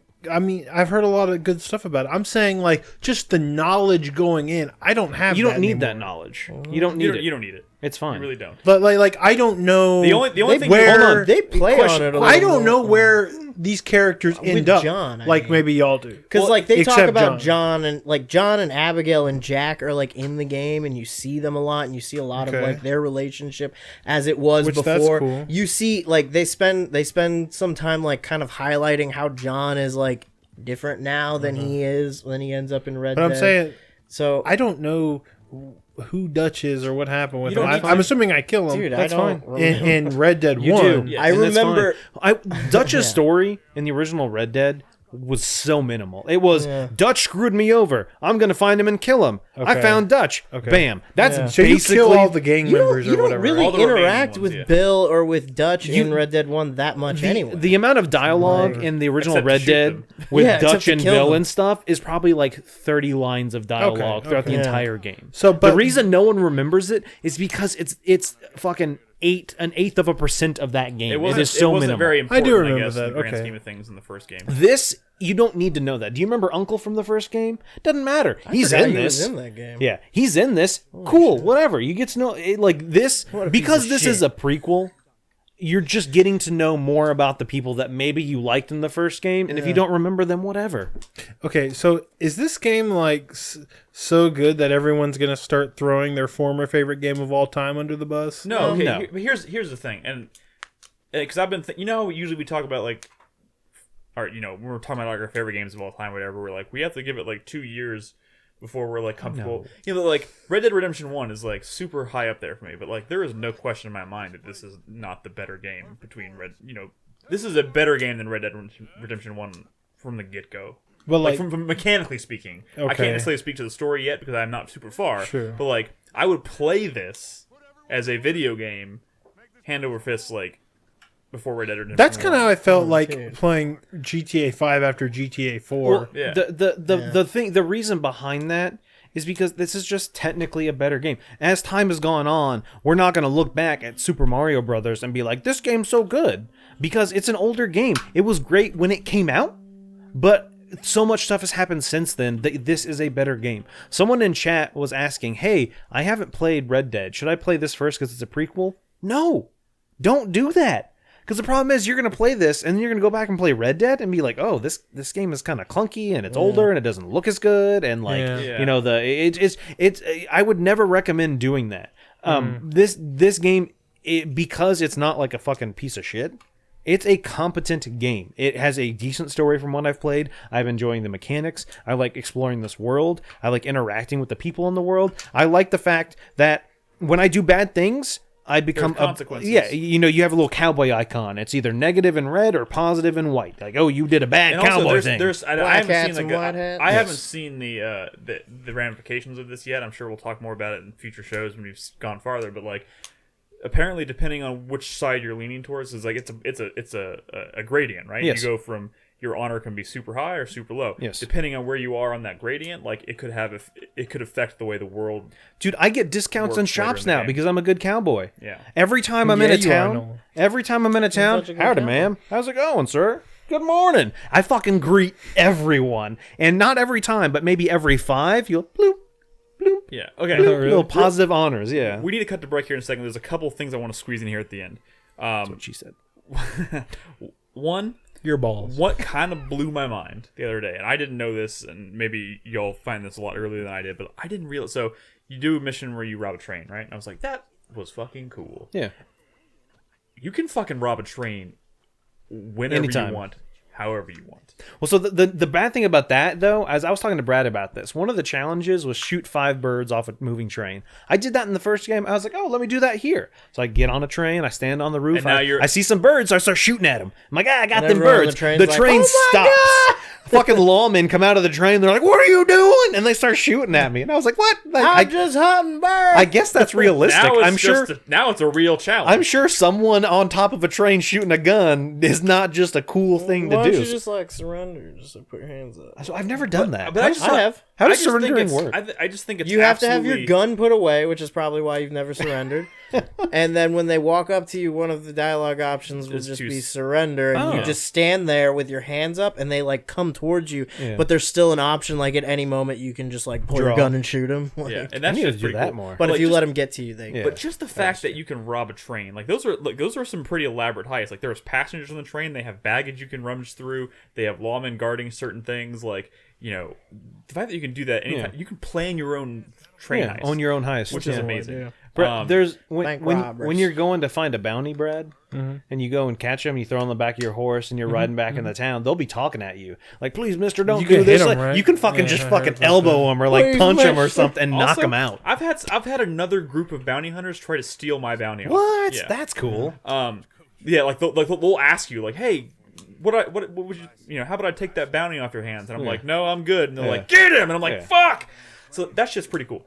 Lastly, main missions, like major story missions and stuff, you have choices to make. Oh yeah. Like they'll just like there was one where you had to go like break into a guy's house and try and steal something, but one of the characters is like, do you want to do it now or do you want to wait till after dark? And you get to make that choice. And then it's like, well, There- do you want to go to the barn? Or do you want me to go? do you want to do it or do you want me to do it? And you can like kind of yeah. pick how you want to tackle these missions. And there's a lot more of that than I would have expected. So that's pretty cool. Yeah. But we can Also, this world's fucking huge. Like holy shit! Like, it has half the map from Red Dead 1 in it. and that's fine, but still, even though it's just like it's big. Like I constantly find myself being like, "Oh god damn, I got to go back there now." Just because it's fucking big. It's a big world. Don't get me wrong. I don't mind. I enjoy like riding around, interacting with people. You find a lot of random events that are just kind of populated in the world. Is it that the bottom left corner is like the top right of Red Dead 1? No, Or like the whole bottom half. Yeah. So like the bottom left quadrant of the map is like is part of Red Dead 1. You know why I remember that? But like From like that the leak leaks like map? 5 years Yeah, ago. That yeah. leak is legit. That is totally. But the that map. was also the same leak where Saint Denis was originally called New Bordeaux, and people were like, "Oh my god, it's in the Oh, fucking from Mafia Mafia? universe," Yeah. but they didn't know that, yeah. that they were using the same name. Yeah. Gotcha. So they Cool, changed. cool. I didn't mean to like call you out on kind of throwing Red Dead 1 under the bus, but no. you see that sometimes. It happened with GTA 4. It happened with God of War recently, Well, where so I everyone's love like Red Dead. It still acting has like God of War 2 It is still not has some this of my favorite exceptional moments game. of all time, like Yeah. story wise. Dude, but- some of like the side stuff in Red Dead, the fucking what was that stranger in Red Dead? The I would Man be in shocked. the man in black. I would be It was shocked still if a that fan- stranger is not in this game. I don't know. There are Well, treasure maps in this? Yeah, they're Yeah, treasure maps. absolutely. Dude, Brad, I found a guy. Bernadette. You can ask Bernadette. I was just running around the world and I saw a guy standing on top of a rock, and I saw like a glint. And I was like, "What is that?" So I come up behind him and I'm like, "Hey, mister." He's like, "Oh, don't scare me like that." And he had like a spyglass. And he was like, oh, because before I talked to him, he's like, these damn guys gave me a bad map, blah, blah, blah. And then he's like, I'm like, what you got there? And he's like, oh, nothing. I'm just going to be on my way. Bye. And then I like pull my gun on him. I'm like, give me that. And he's like, please don't take it. And then so I fucking take a treasure map from him. And then he's like, and I lassoed him. I tied him up. And he's like, you got the map, mister. Please let me go. Like. You shot him in the Oh, head. I don't No, know. I did. I just, let him like, go. I found weird stuff in the game already. Like Cool. Okay. Stop. But real quick, Stop. we were talking. Someone was mentioning like stuff, falling off your horse or whatever. There have definitely been multiple times where I've been riding my horse and my horse has hit a rock or I took a tumble, and yeah, like shit will fall off your horse, like a pelt will fall off. You have to remember to get it, and the way your horse interacts with you and the environment. You do have to like bond with your horse. So the closer you are with the horse, the more likely it will not freak out when danger is. It will trust you more. But there's permadeath on your horses. If your horse dies, it's gone forever. You have to get a new horse and form a new bond with it. You do have like the revival thing. So if your horse is going to die, you can use like a revival thing on it if you have some on you. I haven't had to do that just yet. Yeah, I haven't had to do it yet either. But there's definitely been times where my horse has gotten pretty fucking hurt. And they're like, is there ever a point where they make you just like kill the horse? I don't. You probably could. That's gonna be the end of the game. Yeah. No. Has everyone named their horses? Oh yeah. Yeah, I named mine. I'm naming all of my horses names that begin with H. Mm-hmm. So I've got Hubert and Hobart and Horace. Horace the horse. Horse, the horse. I still think Brad should name his horse Scooter. Scooter. Scooter. I have one named Smokey because he's gray. I don't know. And then one of them's named Appa. Oh, like, yeah. Yeah. Okay. Last Airbender. All right. Yip. Because sometimes when he gets on him, he's like, yip. Yep. Yip, yip. I think it's safe to say we'll return to Red Dead Redemption yeah. 2 on future shows. We have a lot more to say about this game as soon as time Oh, goes on. I forgot. My first horse that I got named him Roach. Nice. Yeah. Yeah, so like I said, we'll return to Red Dead Redemption 2 in the coming weeks. I'm sure we're all going to keep playing it. But now we got to take a break. When we come back, Nolan, you're going to talk a little bit about Mutant Year Zero. Yep. We're going to talk about some news and answer some questions from our supporters on Patreon. So if you're watching us live, don't go anywhere. We'll be back after this short break.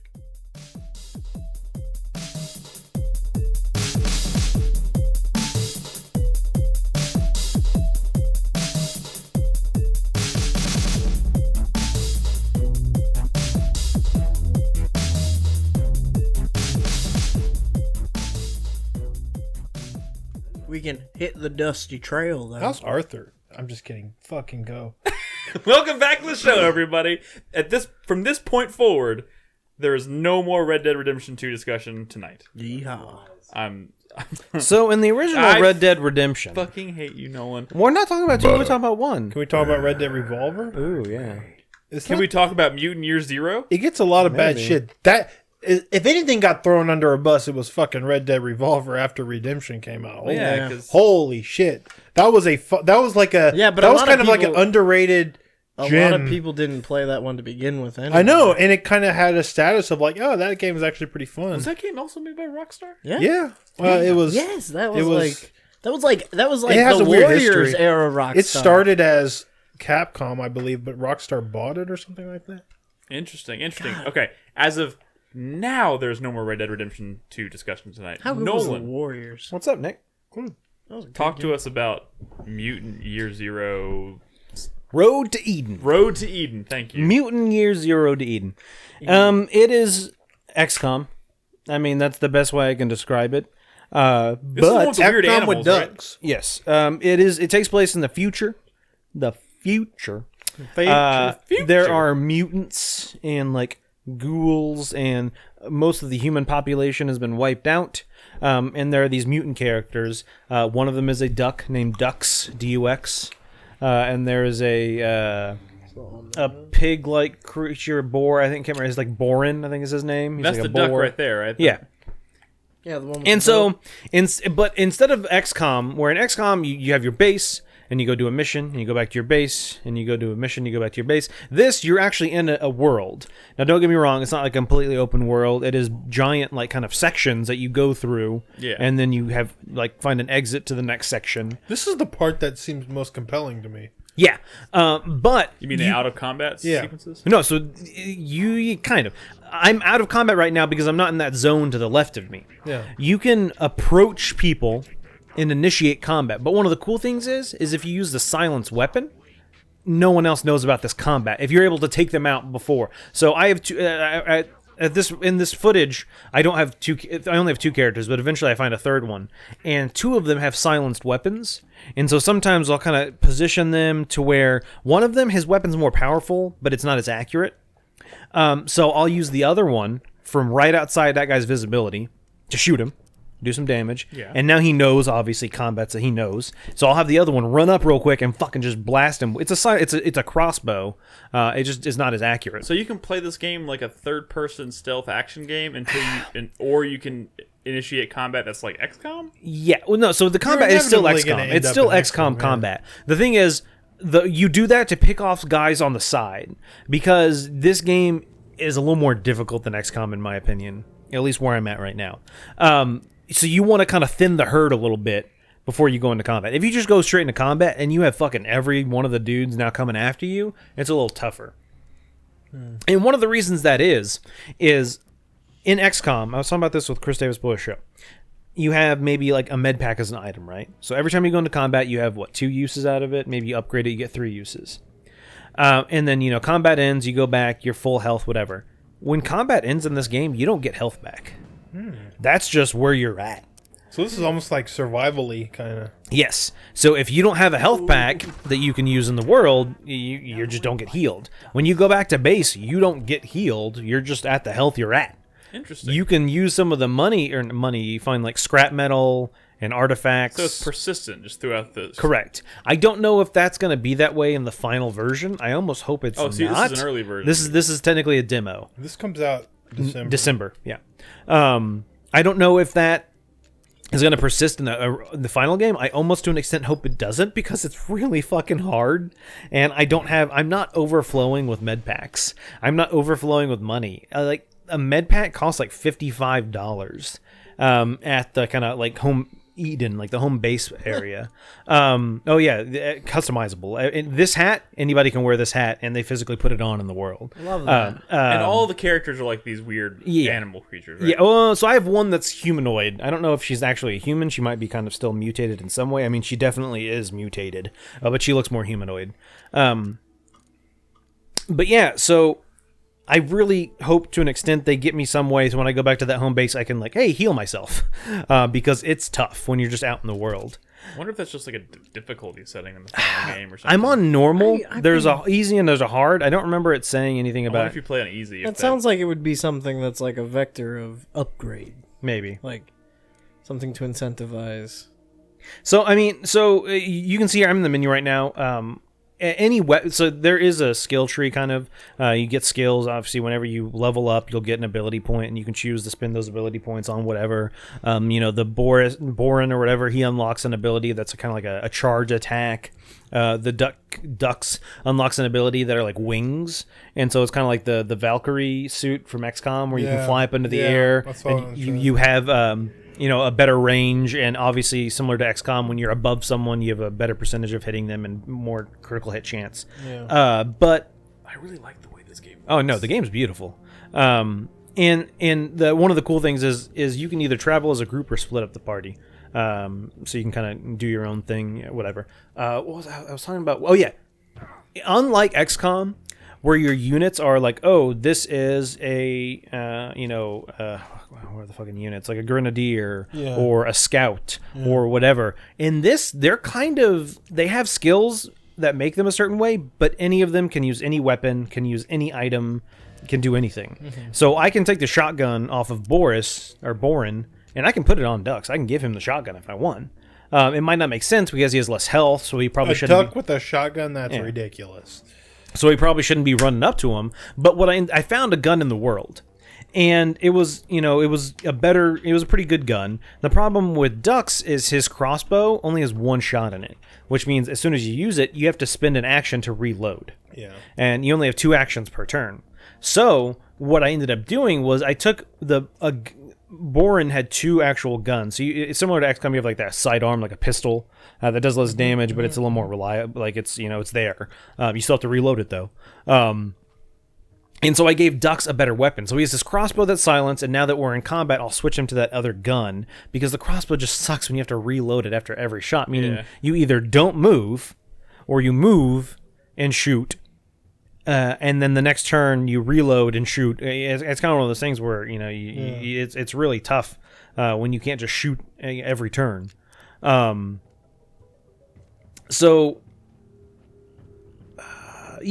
like the fact that you can give anybody any weapon. There are modifications to the weapons, kind of like XCOM, where you can get little mods to put on them that increases like critical hit chances or whatever. You'll see I'm sneaking right now. That's another element that XCOM doesn't really have.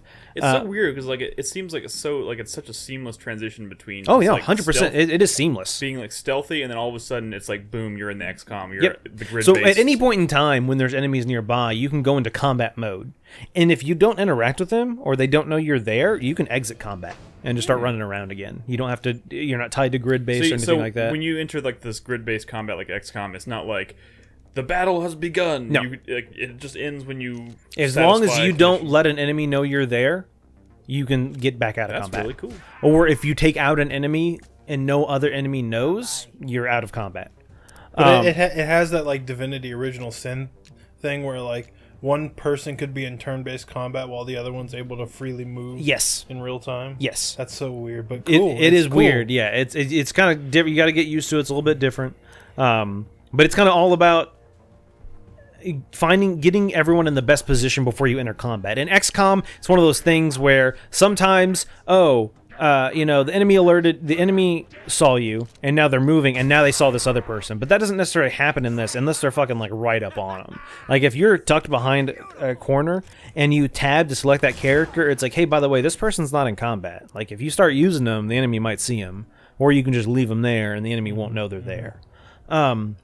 Cover systems very similar. Yeah. Oh no. This game is extremely similar to XCOM. You have your primary. You have your movement. You have your weapon. You have reload. You have Overwatch. When they go into Overwatch, they say Overwatch. It is very similar to Why XCOM. would they say that? Does the game have a cool story? It definitely has more of a story than XCOM. good, the cons. I'm not too far. I don't know too much of the story. But the whole purpose is you live in this city, Eden. It's kind of like above the air. It's kind of above the ground, like high up in the air on its own. Away from the mutants and the ghouls or whatever. Sorry, right. And you have to take like an elevator to get up there. And I've been in one scenario where like there was a bunch of like these ghouls or whatever, these people around it, and they're like, all right, we wait for them to come, and then we get in the box and we go up. And so because you can hear them talking and stuff, so you'll often hear them before you see them. And so I had to take them out before I could go up to Eden, the place. But it's kind of about there's this one human, and he's been kind of helping us figure out some of the stuff from the human world or whatever. And there's this guy. I don't remember the story in all of its moments, just because I've only seen a little bit of it so far. Mm-hmm. I mean, once again, I'm only playing the first couple of hours of the game, like 2 hours or Is something this like like a that. demo that's available to download, or was this sent to you? As like I got it as a code. Yeah. son of a bitch. Is there a butt here? Besides this being too hard? Because I love XCOM. That's the biggest there is a but as of tail. now, because not in this footage. I played more after I captured footage, but I got to a point where, once again, I haven't. My guys are still low on health. And I got into a combat scenario that had 1, 2, 3, 4, 5, 6, 7 guys maybe, and each of them have like 10 or 12 health, and each of my guns do maybe 4 to 5 damage, which means it takes at least 2 or 3 shots It to just kill doesn't someone. seem feasible. And yeah, it's fucking tough.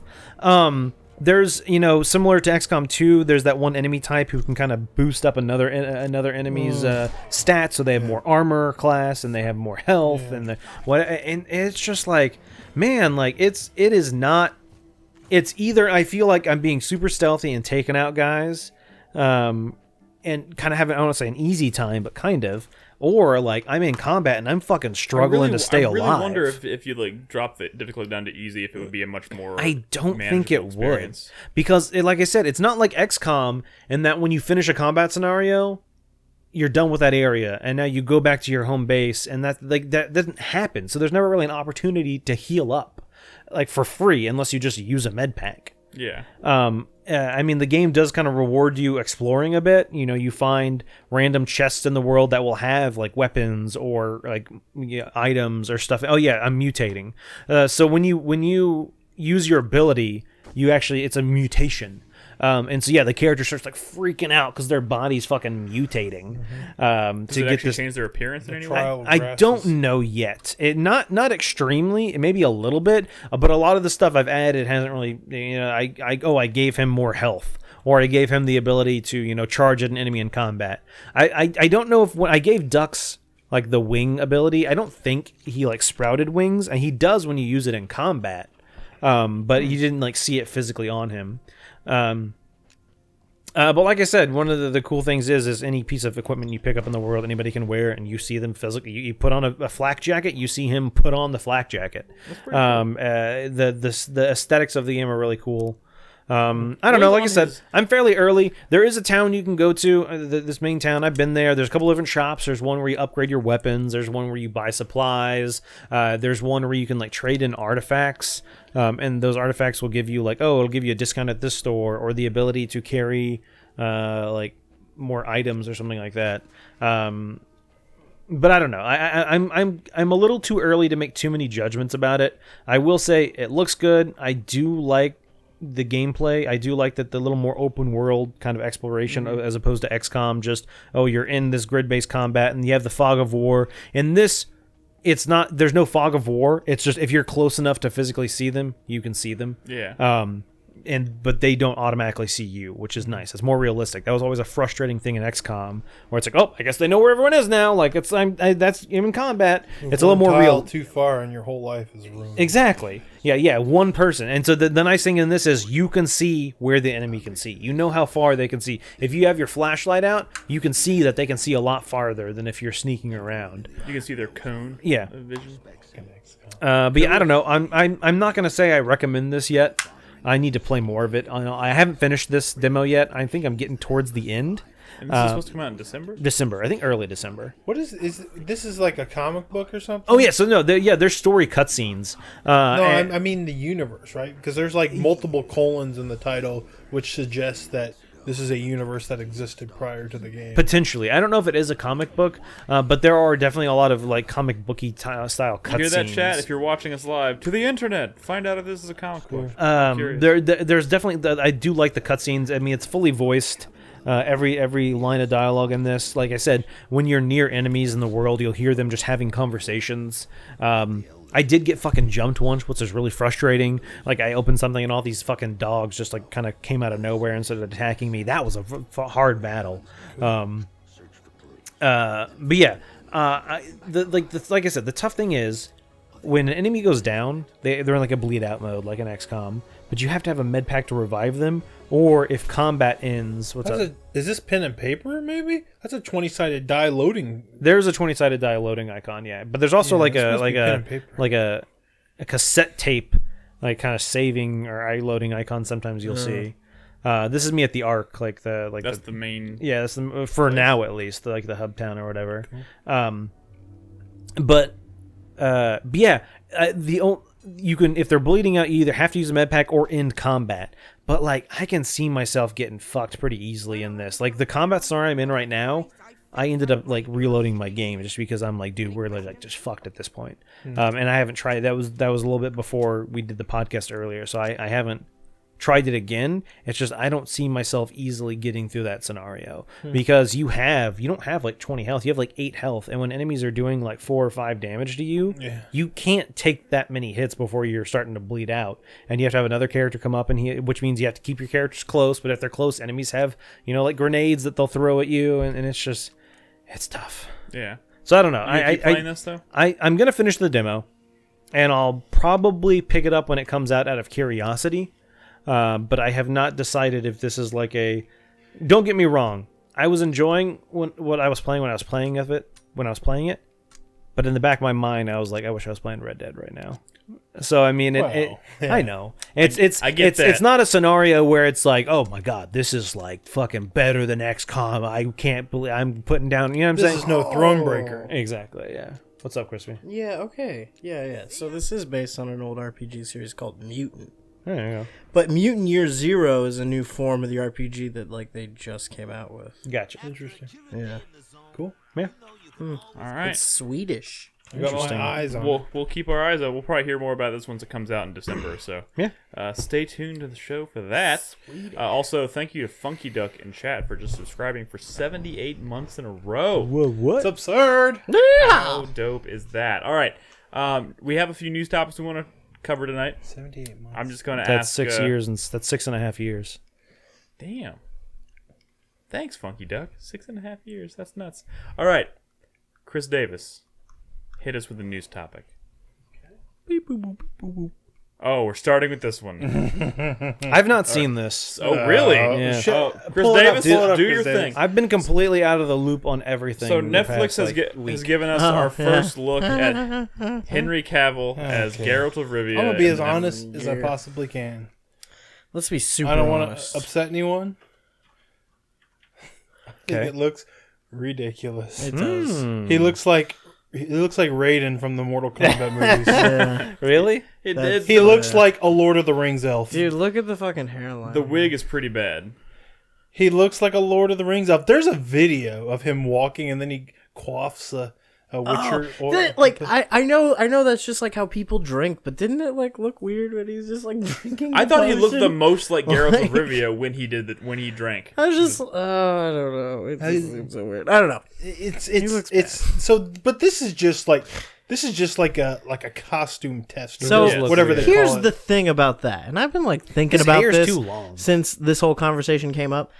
It's the This is what Netflix put out. Like they put it out, and it's like a quote unquote costume test or makeup test. Which yes, it is, but like people are throwing that around as if this was like the first actual technical test where like the makeup artist got the actor in the chair and like put makeup on. I think him. he looks better in that picture than he did in the one. I think that his we hair is showed. too long. And that's obviously not what's going on here. This is like a later development test. This is like the directors and the producers are like okay with this and sending it up to Netflix. And Netflix producers are looking at this and going, okay, we feel good about this. Let's make this the first bit This of does promotion. not- This is the spearhead of the promotion of this whole thing. This does not look like an old grizzled dude.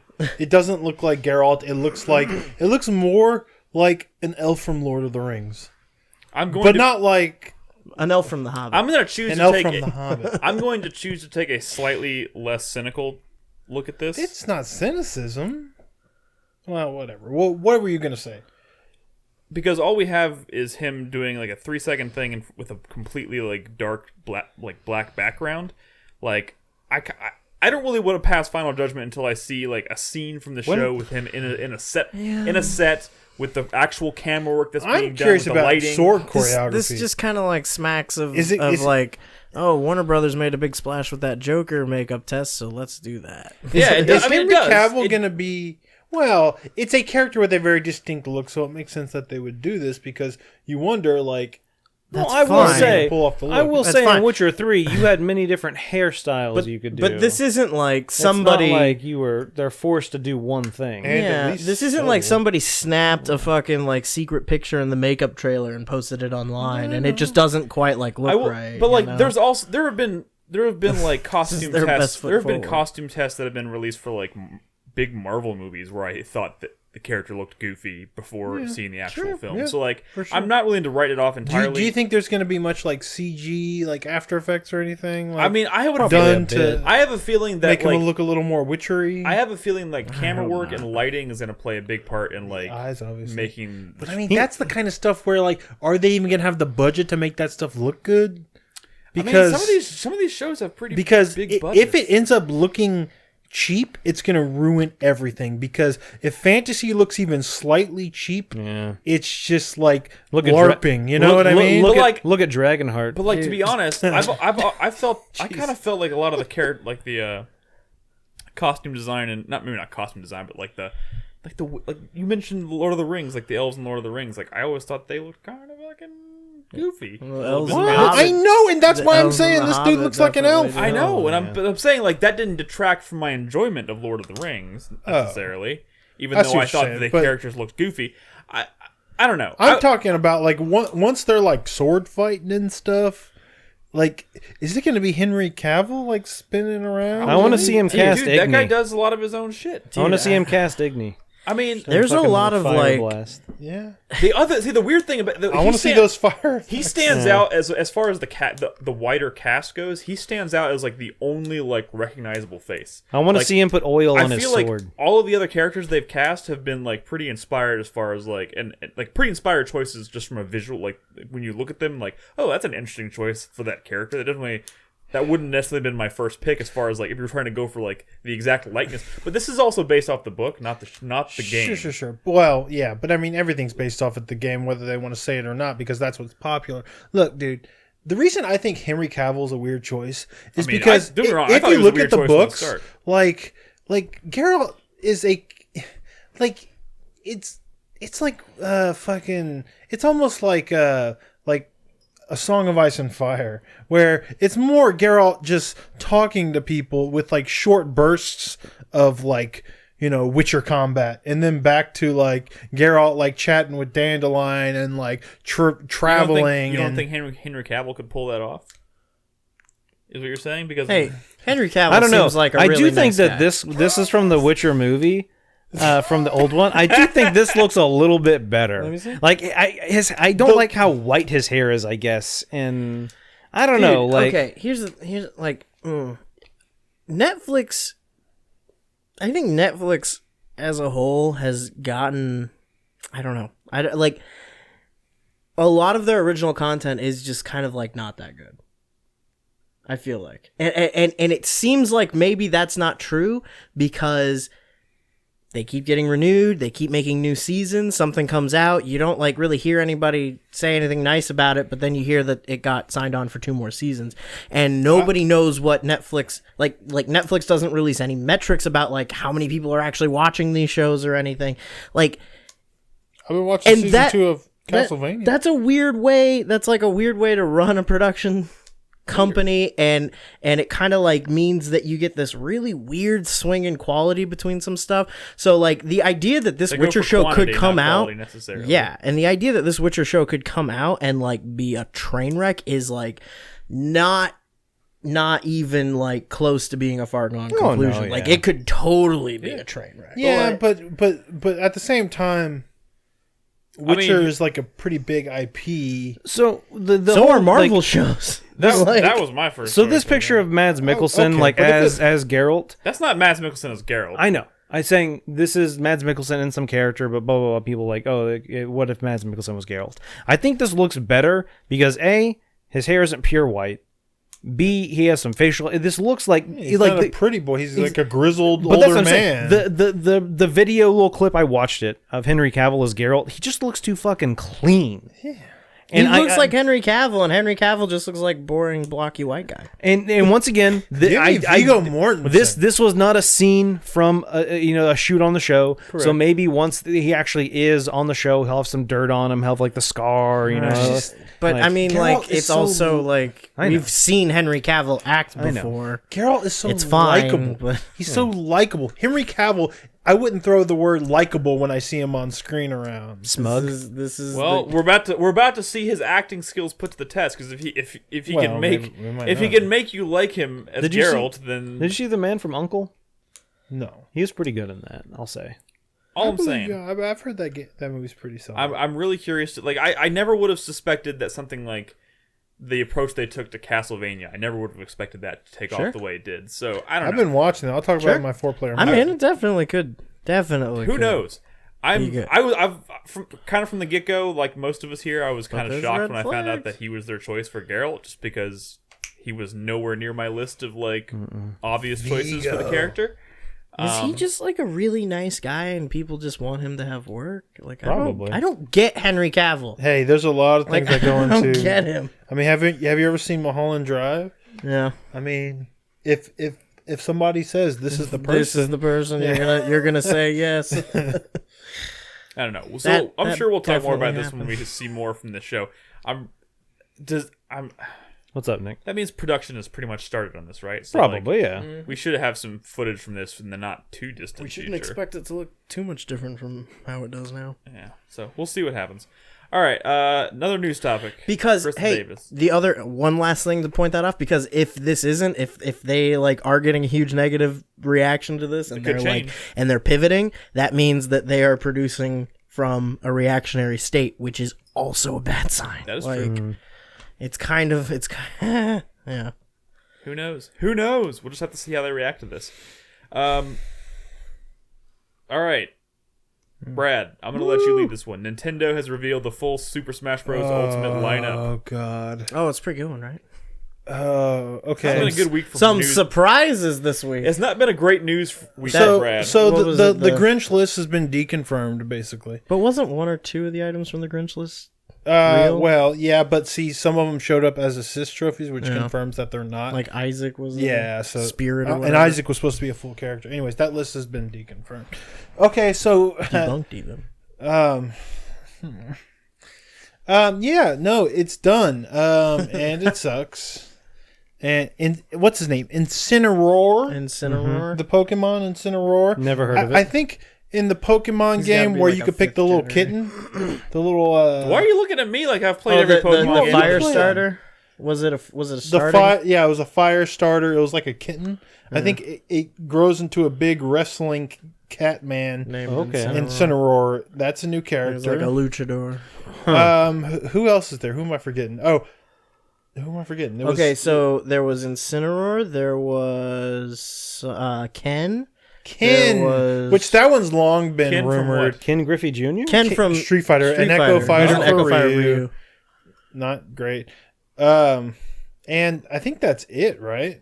Well, there was also Piranha Plant. If you, But that's like DLC, right? yeah, it's free DLC that's gonna come out after the game, and you have to like go through Club Nintendo or whatever their like loyalty system is to get it.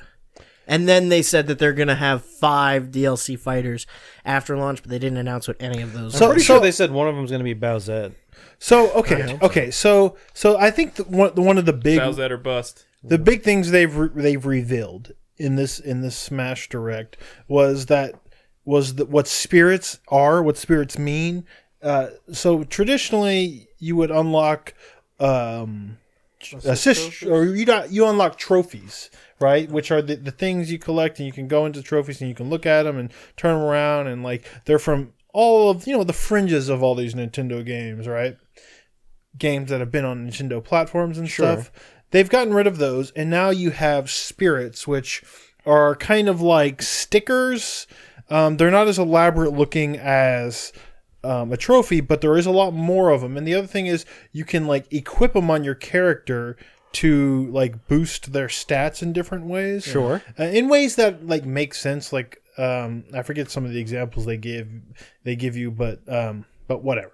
The interesting part of the spirits is all the single player content of unlocking them, because each of these spirit characters have like a themed battle that like kind of is suggestive of a fight with this character. yeah.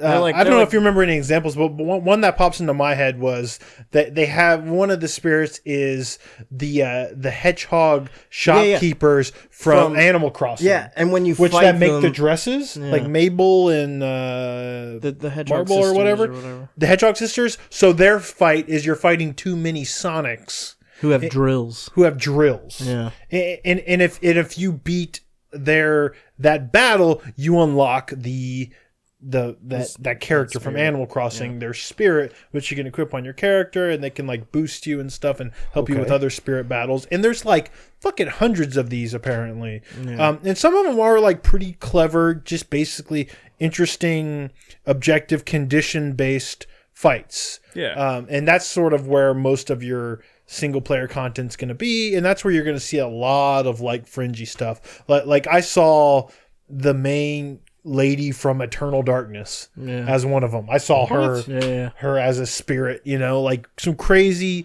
outside the box stuff. They announced some, which is going to be fun, just kind of grinding through all that stuff, to be honest. Just it seems like there's going to be a lot to do in this game. Yeah. They showed off some new assist trophies, which, you know, they've gotten more and more elaborate with the assist trophies over the years. Since Brawl. There's a Fatal Frame assist trophy. There's a Fatal Frame assist They trophy, showed her, and too, she'll like- take pictures of like people in the environment, even makes that Fatal And it, Frame like, sound, freezes them and with, like like, freezes fear them, and and, like like, the visual effect is really cool. So I don't know, Neat. but They said there's more assist trophies in the game now than Pokemon, like the throwable Pokemon. There was an Advance Wars assist trophy in previous games, but I don't think they've showed it in this one. That one might be gone, which is sad because that was the only Advance Wars representation. They showed so many icons for the different spirit characters. I was kind of like looking on my phone while I was, waiting for like Henry to get a haircut. I wasn't really paying attention to every little thing, but they showed off like hundreds of these spirit characters. If y'all saw some Advance Wars characters, please let me know, because I didn't see them.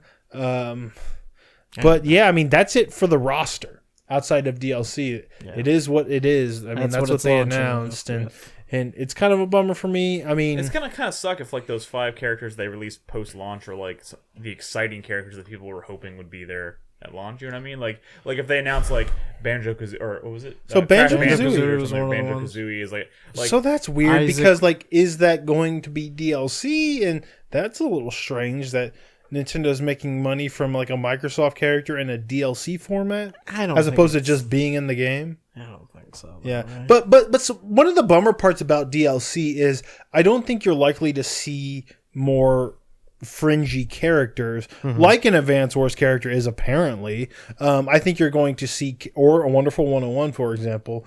I think you're going to see characters that are really popular, like 'cause they want Cloud, people to spend the like money on them. Bayonetta. Yeah, because they want people to spend the money. So even though that, theoretically, some characters I really want to see from like Advance Wars and Wonderful 101 could show up in DLC, I don't think it's likely. I think you're going to see, shit that I don't care about. One of the other things that came out of this direct that's a huge fucking bummer for me is that they showed like 3 different pictures of amiibos that are coming out. I know where you're going with this. And one was like there's going to be 3 like in December. Then they showed another picture of like 2 in February, and then they showed a picture of like 5 amiibos that just said 2019 next to them.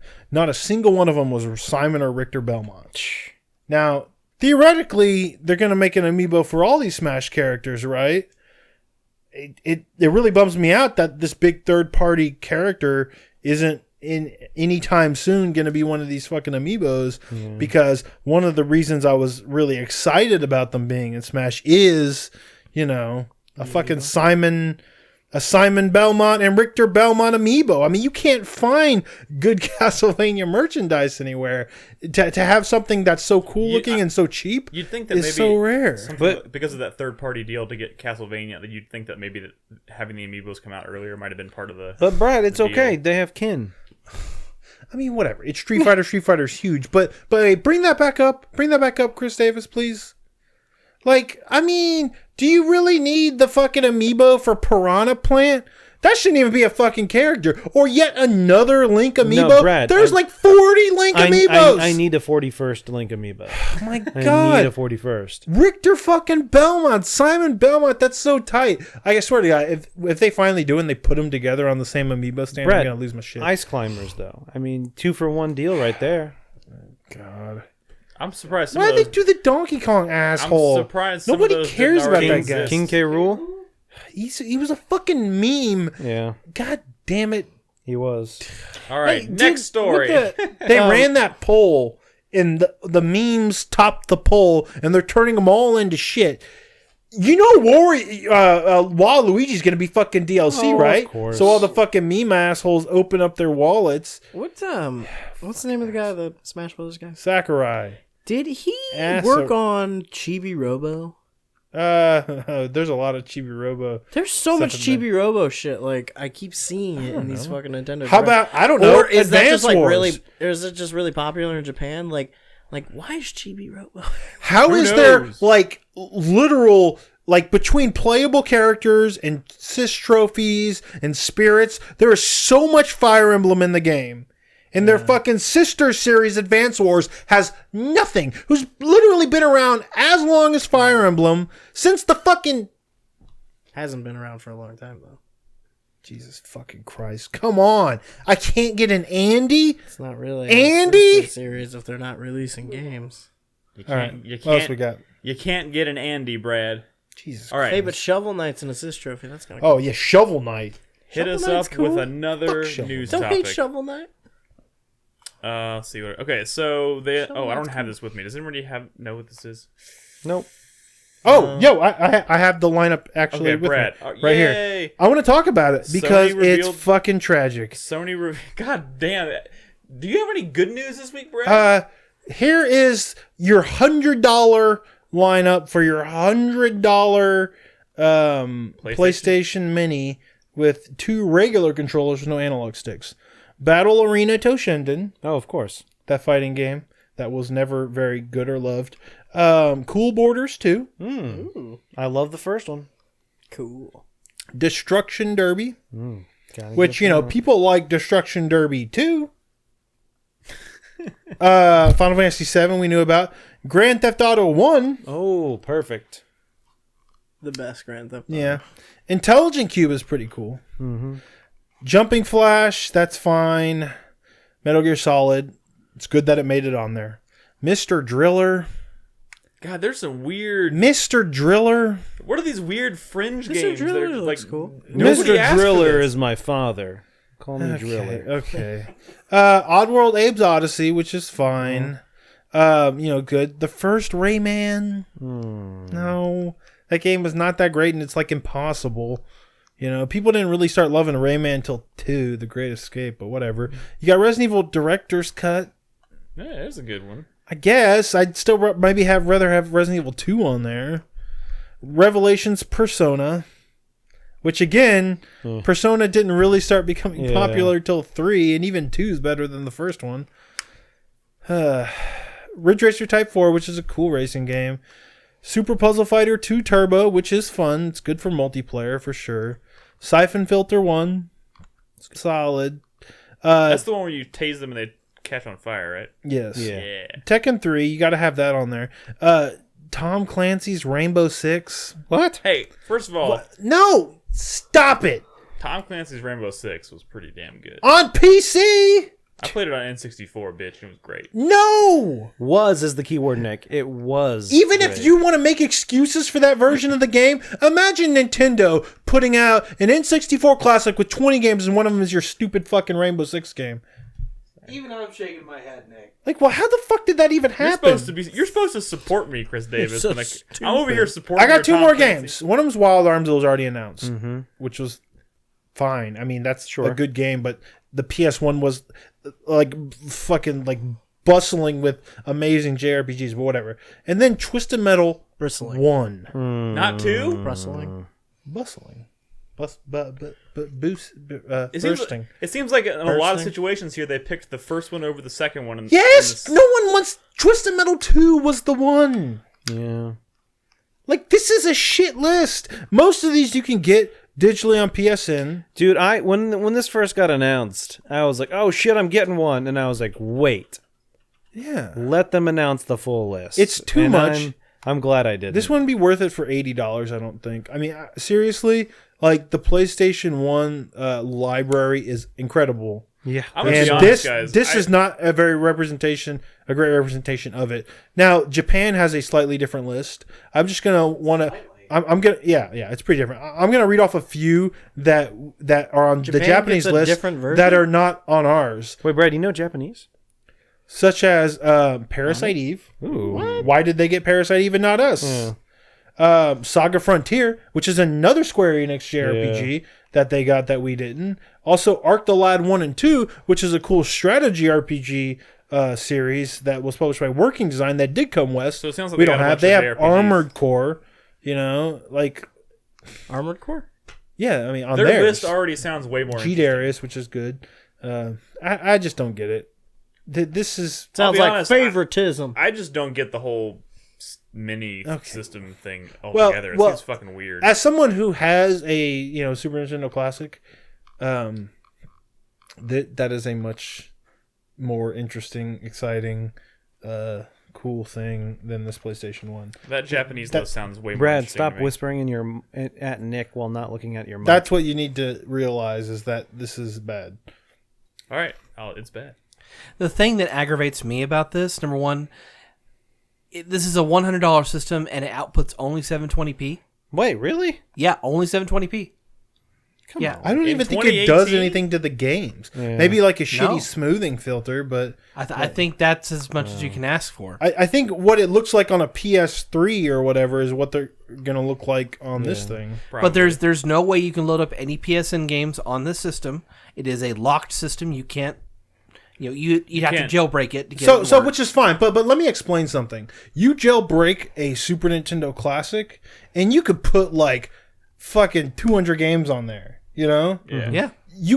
PlayStation games are big, so even if you jailbreak this thing, you know, Some of those games are like 700 megabytes or some shit. Yeah. They're decent. Some can What's, get decent what's the size of the drive on the system? it doesn't matter Probably when not much. like It's like 8 gigs. yeah, Final Fantasy VII alone is over a gig. Yeah. You know, like you're not going to get that many games on this thing, even if you do jailbreak it. So even on that front, it's less appealing. So, But the other thing is that that because this system didn't come with analog controllers, they're eventually going to do like next year a dual shock version with more games. Probably it's just so. not if this thing doesn't sell. Oh yeah, that's also a consideration. Sony arrogance, I don't know. It's PlayStation 2 Classic. let's not even go Yeah, there. yet. it comes with tack and the power of juju. Nobody asked for this. All right, I think we have one more news topic. And Where's Gran Turismo? Where's Tony Hawk? Where's fucking Tony Hawk. Xenogears? Where's fucking anything? Where's Ape Escape? I guess you can't do Ape Escape. Where's Army Men? Where's Darkstalkers? Where's my next overlay? There it is. Nintendo plans to continue 3DS hardware and software business. Why? In the future. No Symphony of the Night. Sorry. Do I need to repeat that, Brad? Nope. Oh, he's aware. Oh, yeah. This is just an official announcement. Therefore cementing my fears, which, by this point, we kind of already knew this was the case. Yeah. It's all about that fucking install base, man. Yeah. Not just that they plan to support it, but they're saying we got new games coming for this thing, which is just a fucking bummer because I would certainly hope that going forward, any new software they release for the 3DS is only going to the 3DS because it relies heavily on the dual screen aspect. no, that's not the fucking case, man. I'm telling you. That's not gonna happen. But like, That's what I'm Nick, saying. That should be the only so many of justification like for the it. most recent Nintendo game, like fucking Pikmin on the 3DS, that did not make use of dual screen. or look at Metroid. There's nothing about Metroid that needed to Metroid be just a had the fucking dual screen. screen. They have not been I didn't taking say that advantage was likely of going it. to happen. I said that should be the only justification for No, them I continuing agree to with make you. software for it. It's so obnoxious because those games aren't going to sell like a fraction of what they would on Switch. Yeah. Like there's no hype for them. No one's even fucking talking about them. But any like little shitty looking indie game that comes out on the Switch, it's like hot fire. Why is Nintendo doing this? I mean, if anything, all the success of all these indies on Switch proves that you can put games that look slightly worse than Breath of the Wild, God forbid, and it would do well. Breath of the Wild didn't look that great. Well, okay. I mean, it was just artistic. It looks better than a 3DS game, but I mean, a lot of the here's- indie games that are thriving on the Switch, it doesn't make sense. Why are they doing this? To me, it makes sense only because, one, they're trying to sell specifically to those people, to the younger crowd whose parents aren't going to replace, like, who only got them a 3DS and like they're just going to leave it at that. There's a thing about There's also enthusiasts. the install base for 3DS is so large. You that got to even- stop saying that because you never, ever, ever see 3DS games on any sales charts.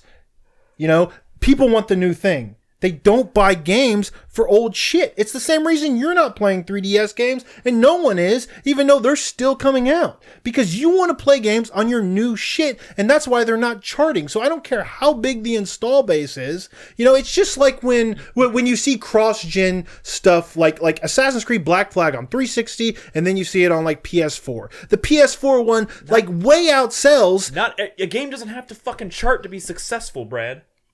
I know, but these are games that are not coming to Switch. I know that. What I'm saying is it does not fucking matter if the game they're going to put on the 3DS isn't going to chart. It could still be profitable for them and be worth putting out on this because the install base is so large. Even if a smaller fraction of them is buying it, it's still comparable to the number of people who would be buying it on the other platforms. That's all I'm fucking saying. All I'm saying is they would sell way better on the Switch.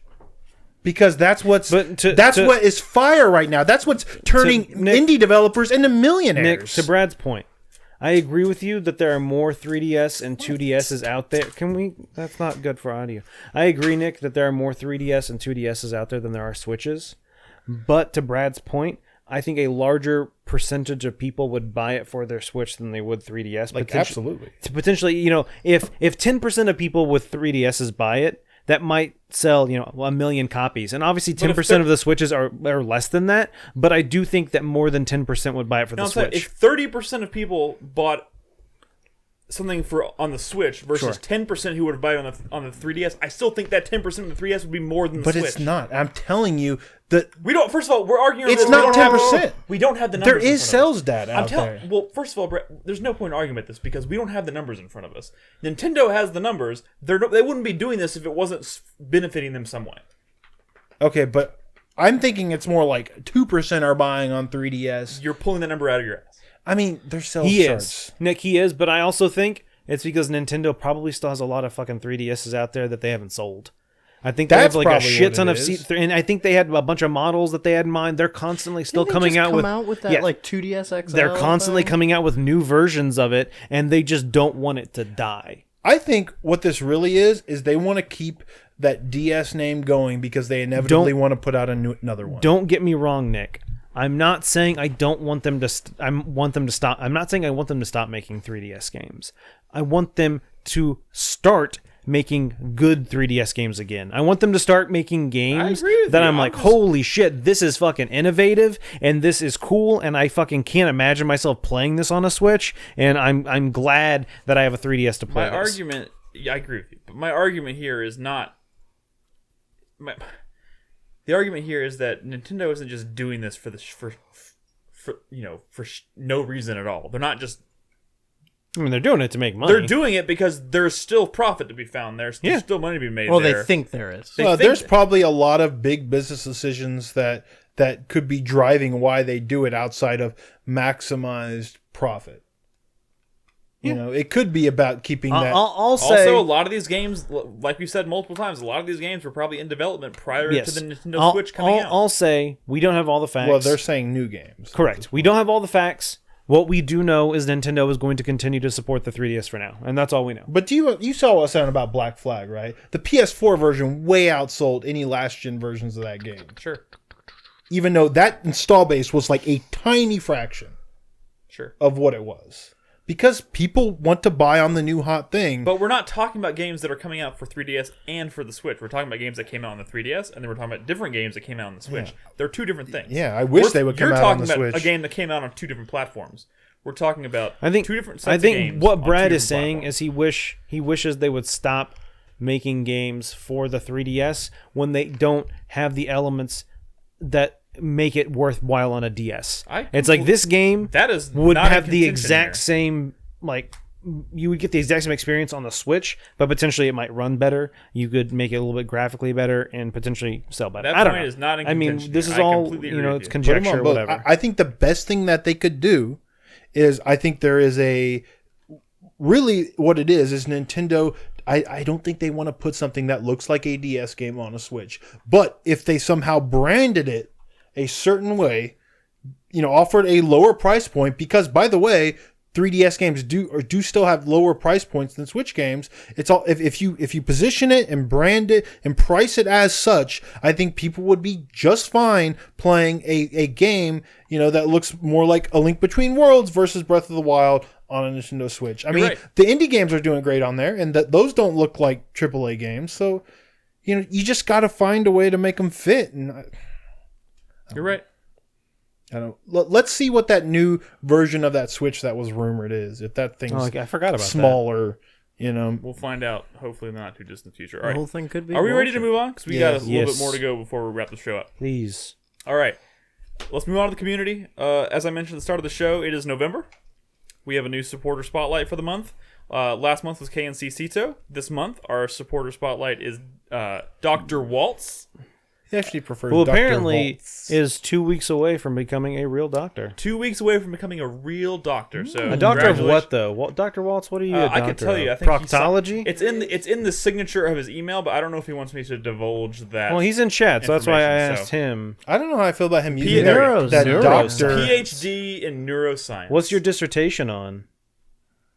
All right, Can you well, give us a preview? I don't know how I feel Just about type Dr. it in Waltz chat real quick. Okay. Type using the first, the doctor title type the before first he 40 was a pages of your doctor. dissertation in chat. Some kind of fancy brain doctor. I don't know how I like him using that title before he was actually a doctor. Well, I can tell you why he did Dr. that Volts. very shortly. Because as part of our supporter spotlight, we pick a paid supporter, someone who supports us on Patreon, or supports us on Patreon at the $3 tier or higher, or someone who subscribes to us on Twitch.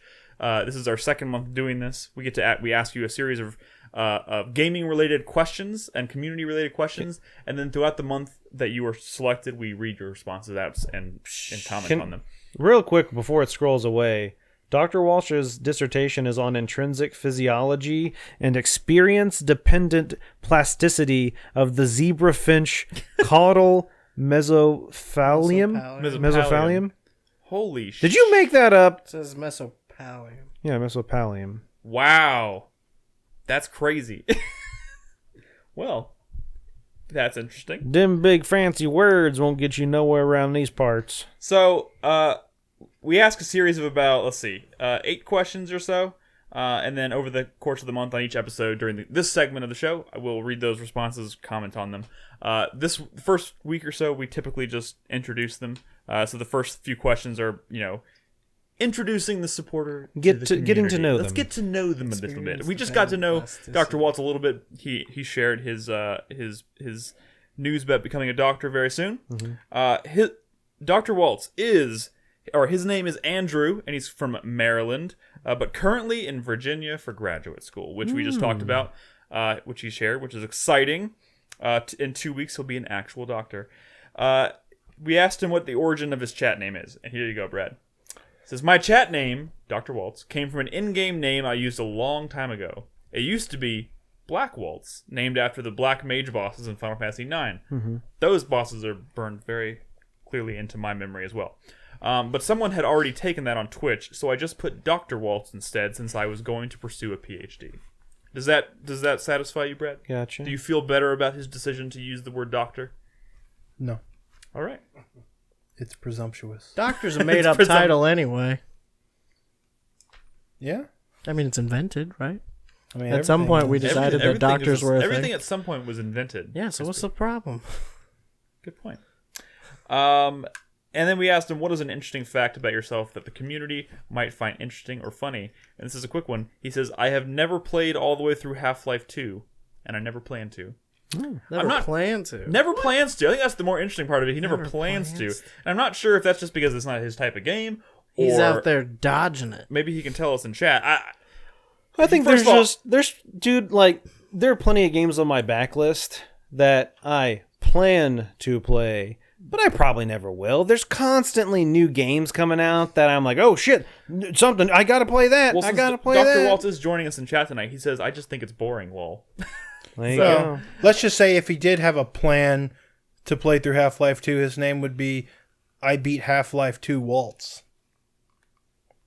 Okay. Oh, I get it, because he's planning to be a doctor. I see what you did there. He's being presumptuous. The guy who's not a doctor thinks other people shouldn't be doctors. Wait, that's not what I said.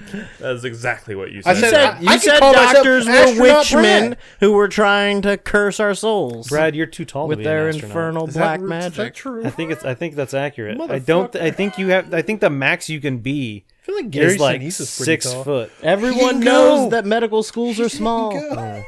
I think 6. Someone, I don't know. That might have changed now, but I know originally there was like a height limitation on being an astronaut. Well, I'm definitely too like fat Wilt to be an Chamberlain could astronaut. not be an astronaut. Yeah, for sure. For sure. Wait, Oh, I thought you were saying there was a height limitation on being a doctor. No. Everyone knows doctors used to work aboard ships. You can't There's be- not a lot of room. You can't be 9 feet tall to be a doctor. You can't. See, Carlos is so stupid. You know, sometimes you want to really respect his like video game opinion. He says, "Hey, Oberdin's gonna be hot play, and you play, and it's pretty cool." And you're like, "All right, maybe." Carlos knows what he's talking about. But when he says Half-Life 2 is not a good game, it makes me like never want to listen to his video game opinion ever. This is the moment you're realizing this? No, I'm just saying that's a perfect example of why Carlos should be burned at the stake. Medium rare. I mean, it is but one example. But one. Anyways, thank you very much for sharing, Dr. Waltz. Next week we will be sharing your top 5 games of all time. And maybe might get to your underrated game recommendation as well. So tune in next week. We'll share more from our interview with Dr. Waltz. All right, Nolan. No one ever said he was going to be a medical doctor. Yeah, I don't think we said medical doctor. Yeah, nobody said anything about medical. We said medics. doctor. No one said medical doctor anyway. Doctor. There's differences in PhDs and there's a lot of differences out there in what is considered a doctor. Yeah. No one ever said that Dr. Waltz is going to be fucking sticking his hand inside people. Whoa. I mean, he might be. Not even all medical doctors do that. Yeah, I know. All right, let's move on to our patrons. Yes. Exclusively talking about our patrons. We don't have any new patrons this week. Son of a bitch. But that's okay, because we do have some questions from our current patrons. And by the way, I threw this out last week. I mentioned it.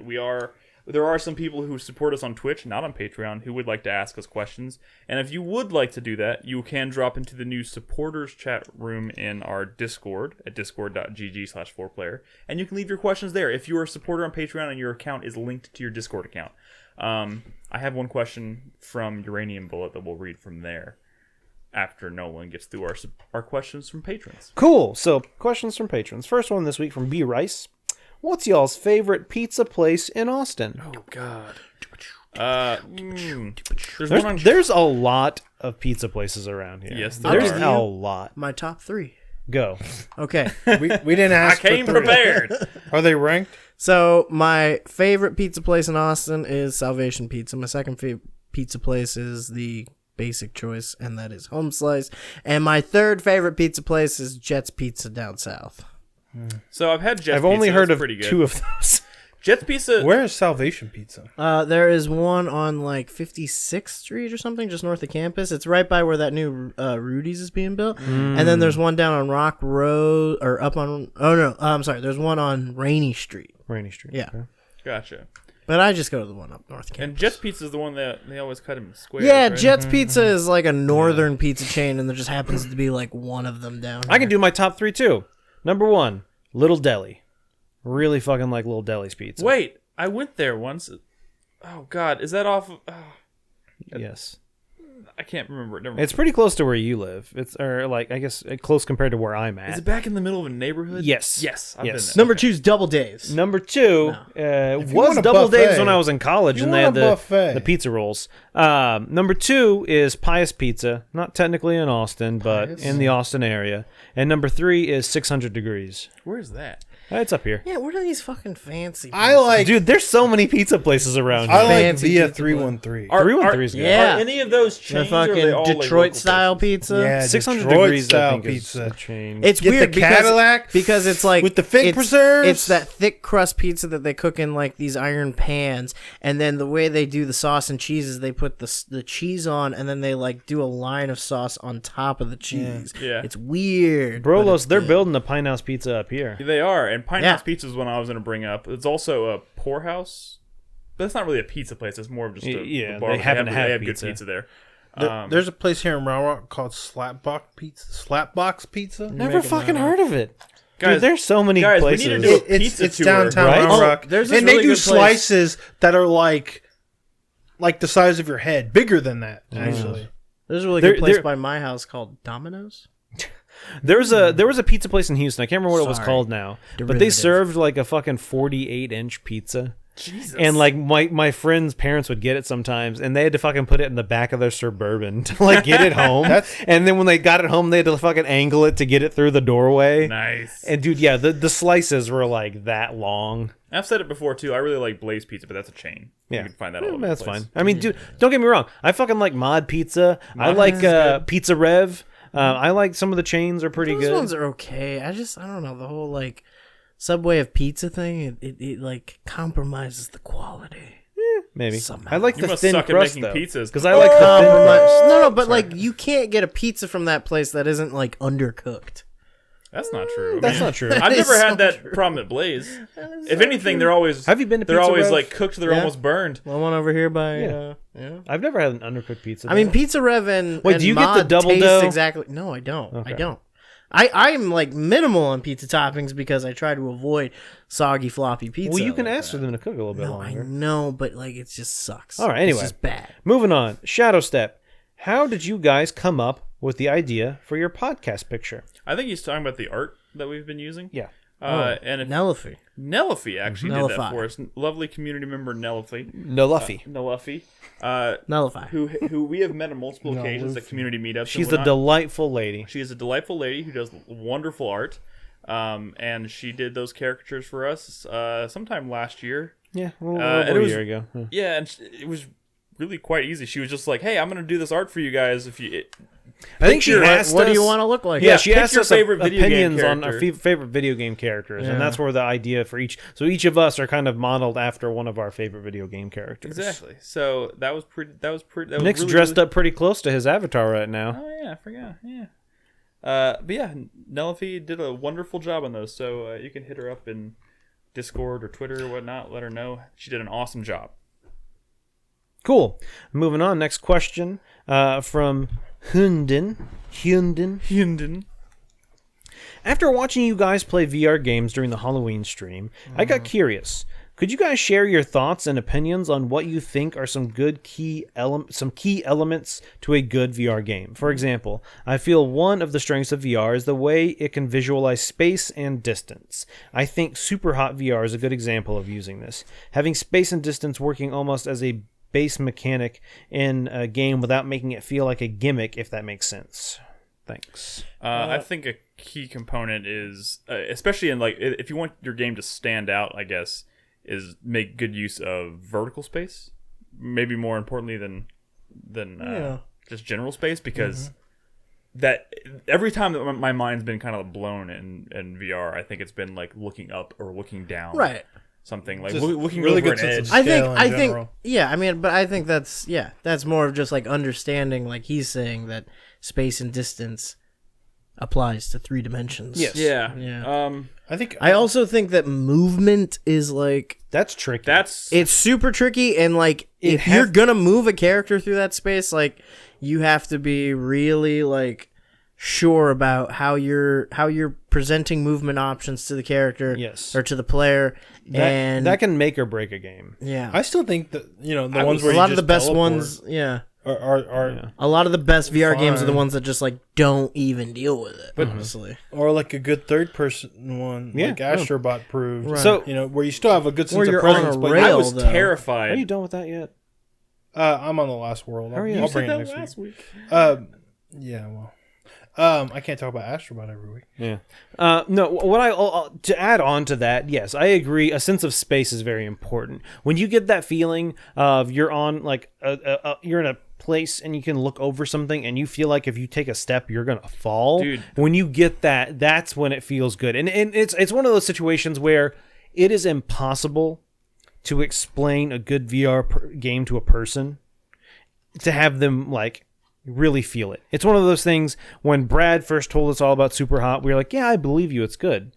But it's not until you're in there. It's not until you feel it. It's not until you experience that can you get the full grasp of it. And I think one of the reasons Super Hot is so successful is it's very playful with its mechanics. Yeah. And I feel like VR games that have a lot of interactivity, especially where you're like moving your hands around and picking stuff up, like Job Simulator or what is the damn spy game? I Expect You to I Die. Expect You to Dude, Die. that one's good. Like there's a certain physical comedy that happens when you have that level of interactivity interactivity with objects in the environment, which is so different in VR versus anything you can do with just a controller. There's like a part, and I expect you to die, where like you're in like a car. And like some gas starts coming out. I think it's outside of the car, and you got to fucking like roll up the window. Like, dude, it's so good. I think it's also just important to think about what the game would be without VR, and then from there just say, okay, what could VR add? Like what aspect of this interaction that you're having with this game would be much better in that space, if you were actually doing it versus controlling it with a controller, that kind of thing. Because for me, it's like it's the little details, like being like in Resident Evil 7, like just like when I'm scared to go around a corner, I literally just kind of like poke my head, like, lean my head to the left and like look around the corner, like that shit is incredible. Yeah. All right, moving on. SMG asks, if you were an outlaw on the Wild West, what would your preferred means of making money be? Train robbery? Whoring? Grand theft stagecoach? Dude, no, you get fucking syphilis. That's true, but you already have syphilis. Yeah. It's the Old West. Everybody has syphilis, Nolan. Yeah, most people are born with it. Yeah.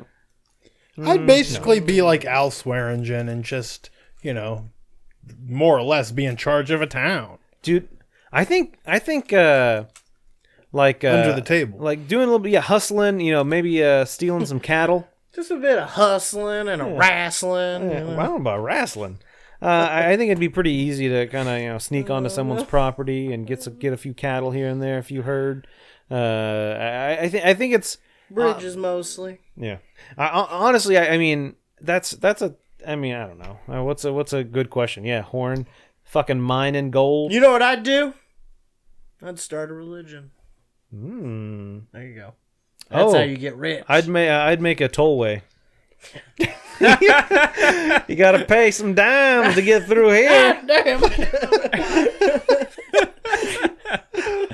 Oh, I don't think you thought that one through all the way. Nolan. Oh man, can't go robbing around. stagecoaches. Who needs a toll road, Nolan? There's no traffic. Well, I'll make some traffic. All right, fair enough.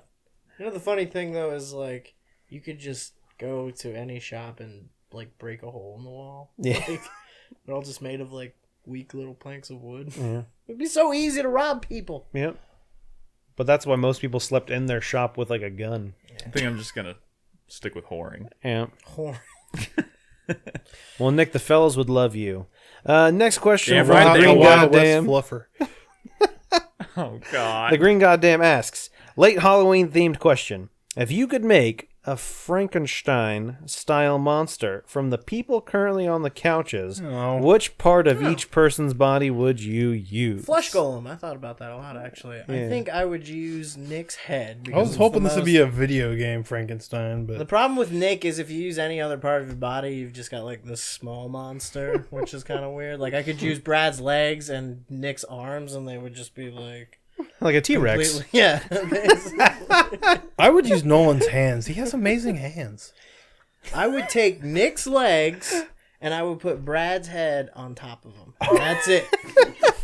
Just my And legs. that's it. Just my legs. Just with Brad's like your head. waist down and then Brad's head like so it'd be a sewed on head, top. and right below the head is a penis? Right, it's like a little dangly hairy penis and then legs.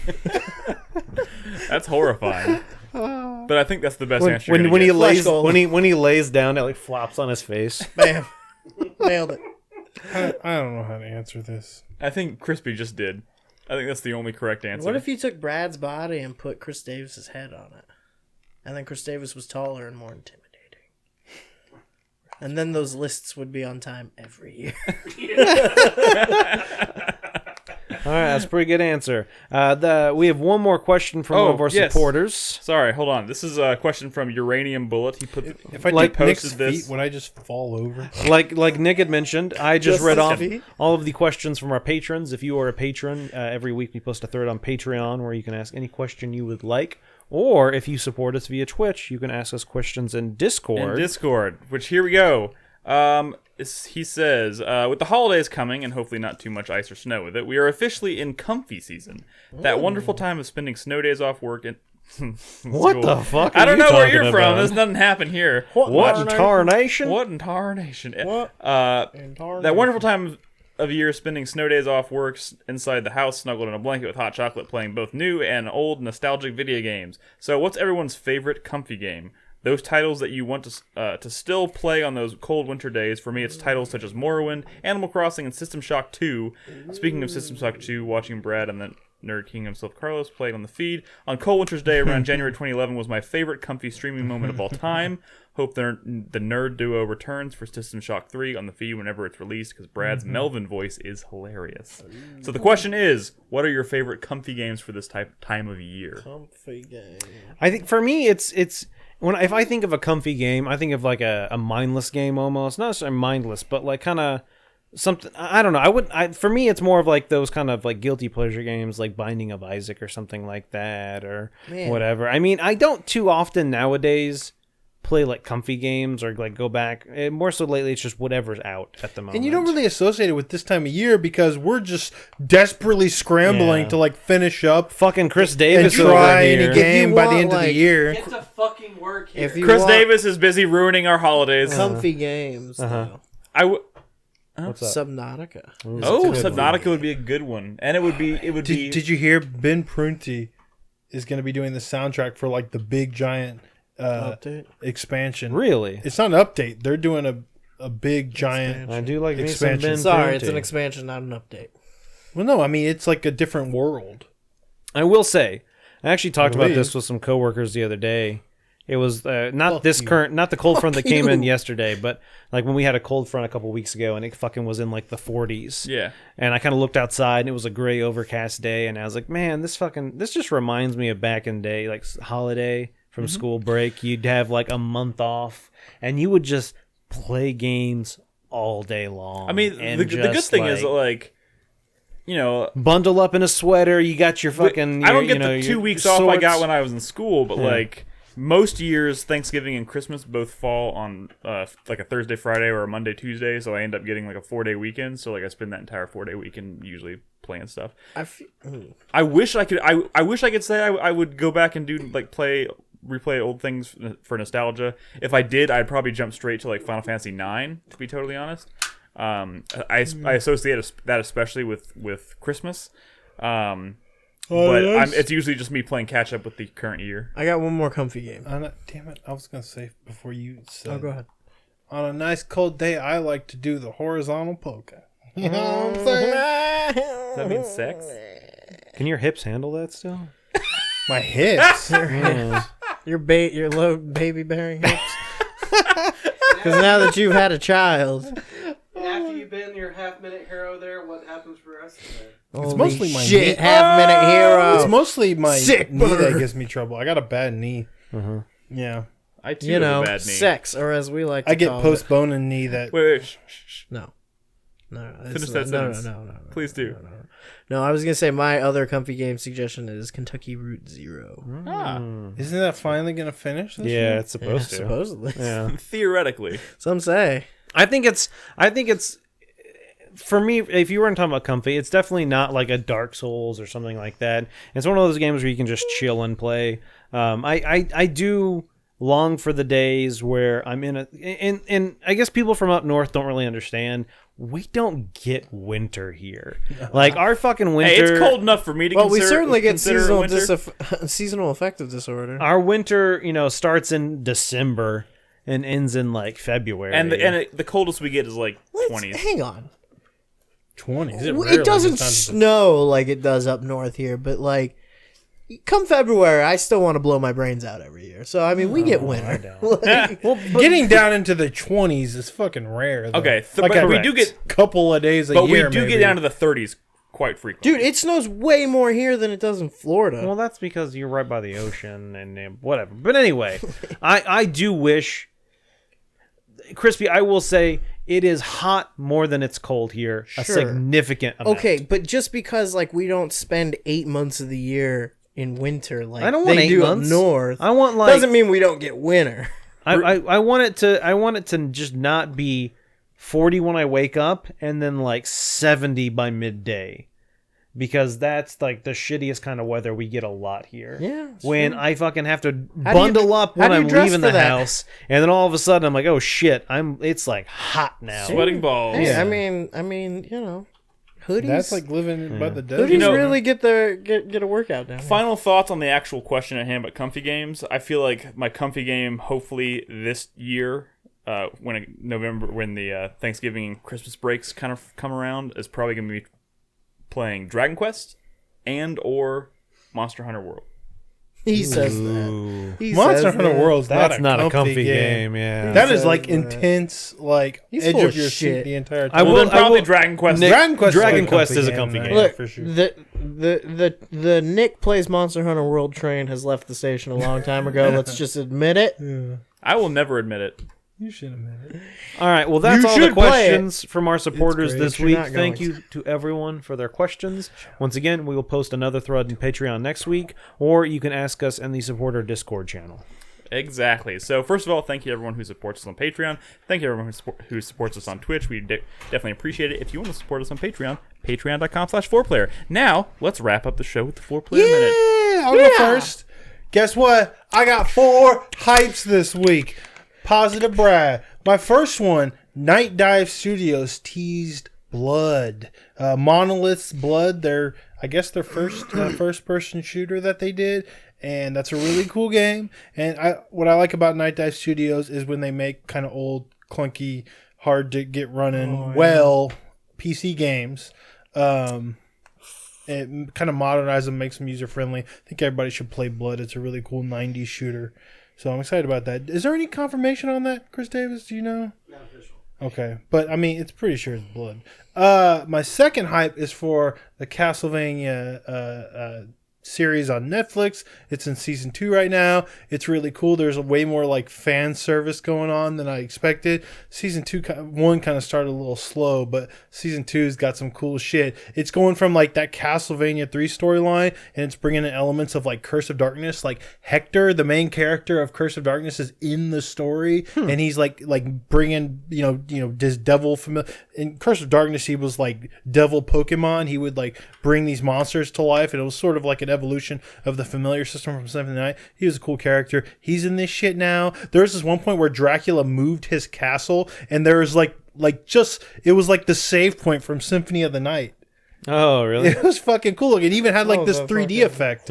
Yeah, it was fucking cool. Anyways, How many episodes does that second season get? 8 episodes, second season. 22 minutes about, or half an hour or Yeah, whatever? exactly. All My third hype is I played the 4 demo. hours. I don't know if it's on the U.S. store. It is on the Japanese store. Thanks, Chun-Li, for letting me know when that dropped. There's a demo for Tetris Effect. I played through all 3 of the levels in VR. It's fucking wonderful, dude. It's wonderful. I'm not even a big Tetris fan, but I was entranced. I was watching the classic Tetris World music is Championship so just good. because of like my excitement. The for music that is shit. so good. I was in it, dude. And that come out this week? just like Lumines. No, next week, I believe. Yeah. Just like Lumines, man. You're just in it, dude. They nailed the music. They nailed the experience of playing this game is fucking incredible. Does it I fucking love like it. freak out when you get a Tetris? Oh my god, You get, like, it's the 4 wonderful. lines, It's wonderful. like- It's wonderful. It's wonderful. And my final hype is no one talked about it because I feel like no one really cares about Soul Calibur. I don't think it sold all that well. There's a trailer out there, and you should all watch it because I know you're all fans of this game. 2B is coming to Soul Calibur 6, and she looks amazing. I've seen the pictures. You should watch the trailer. It's pretty cool. Her entrance is like she's like riding on a pod. Yeah. It's fucking cool. It's fucking cool. All So right. 2B looks really good. I'm excited. Hopefully, there's more awesome guest characters coming to Soul Calibur. Sweet. Nolan? Like Andy. Yeah, right. I'll take whatever games. I'll take it. Do you think you could fucking custom fighter a 9s? Yeah. My 4-player minute starts now. It is also full of hypes. My first hype is for Thronebreaker. The only reason I'm not playing it right now is because Red Dead's so good, but the more I hear about It's Brad good. actually finally It's getting to fucking play it, good. I'm so excited. My second hype is for Hitman 2. I am ready to fucking start assassinating dudes in fucking goofy ways, and that game's gonna be good. My third hype is for Astrobot. Brad's about to finish it, which means I get to play it finally. I'm excited to. I like the whole right before we did our Halloween spooktacular, I busted out my VR and kind of started playing some VR stuff. And I remembered, like, dude, I fucking like VR games when they're good. And so I'm excited for another one. And I ended up changing my fourth one because Brad just reminded me that Tetris Effect comes out. And I'm probably going to go make myself a Japanese PSN account so I can play that demo. Play the demo. Just warning, the game is not cheap. But, Fuck. yeah. But, All right. yeah. Oh, by the way, Hitman 2's already out. It came out October 1st of 2002. Fuck you. I knew that was not true, but okay. You're the worst. Yeah, it is coming out the 13th of so November. But stupid not for next week, but the falling week for after. that. All right, Crispy. Your face was all like, what? Oh my god, it's out. My first hype this week, I'm doing 3 hypes and a meh, and I don't care if they're repeats because these guys fucking stole them, but whatever. My first hype is for No Man's Sky: The Abyss. They released a trailer for that, and Underwater shit, right? they just put Subnautica into No Man's Sky. What? Dude, like the opening of the trailer looks like Subnautica. Like it's a whole like underwater like base that somebody built. They're riding around in a submarine and everything. Like it's That's nuts. But Subnautica's world is handcrafted and incredible. It's not going to be that. I don't know. We'll see. My second hype is for Tetris Effect. No need to explain that. My third hype is for Castlevania on Netflix. No need to explain that. And my kind of like, maybe it'll be good. I hope. I don't know. I'm kind of unsure about it though. After playing a few hours of the beta, is Fallout 76. which I'm sure will be a big Oh! topic of discussion next week. Changing one of my hypes to a fuck you. Fuck you, Bethesda, for fucking putting your game on your Bethesda launcher app instead of using Steam and then fucking having it glitch when the beta starts so it deletes my 47 gig install and I have to re-download the game 2 times because apparently their glitch, I don't know if it's a glitch or their shitty fucking app has no concepts of like packages or partial downloads. So I had to go to sleep. So I killed the app when it was like 60% done. And when I woke up again, it's all gone again. Like, fuck you for That's doing that ridiculous. shit. I don't blame them. Just I do. Make your launchers better. I get why you want to do it. Why? You know, Steam takes a big cut. You know, I get why they want to do it, but just make them better. Make them better. No one complains about the Blizzard launcher, right? And that's like a whole ecosystem, you know? BattleNet? Yeah, you know? Just make it better. So are we BattleNet's going to hear about Fallout 76 from you guys next week? Maybe. Potentially? If there's anything to Well, report. the last day of the beta, I think, is tomorrow. no, it well, goes through the weekend. I would Oh, really? like y'all to talk. Maybe I about know Cap- they, for they sure. extended it. Like, there's another 2 or 3 days. Maybe because capture they extended some- it because of the fucking. I don't. They didn't extend the time. They extended today's time. So they didn't say the number of dates. They're There's like, still oh, 2 because more of the days. issue, we're going to extend today instead of it being like 7 There p.m. was- to 11. It's like 2 Yeah, p.m. to There 11. was 3 days, and then they were all for Halloween, and then there's 3 days. Maybe y'all should. One of y'all should capture while you're footage before playing. that thing ends. Because you're not going to be able to get it later. All right, thank you, Crispy. My hype this week goes. I have 2 hypes. My first hype goes to, of course, Red Dead Redemption 2. It's completely enveloping my life. I'm thinking about it when I'm not working. The fucking game is just absolutely nuts, incredible. I can't wait to see more of that world and explore more of that world, even though I'm going through it at a snail's pace because it's just so fucking good.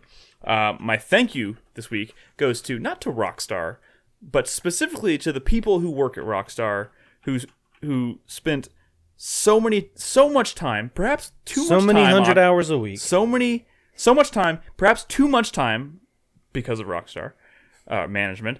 But like, thank you to like all those people who put like so much effort into making this world so fucking fleshed out Those and people believable. who ruined their marriages and I estranged know, I mean, like, themselves from their I children. can't believe- Thank you. Some people seriously probably put their their fucking personal lives through the ringer for this game, and I know that fucking sucks.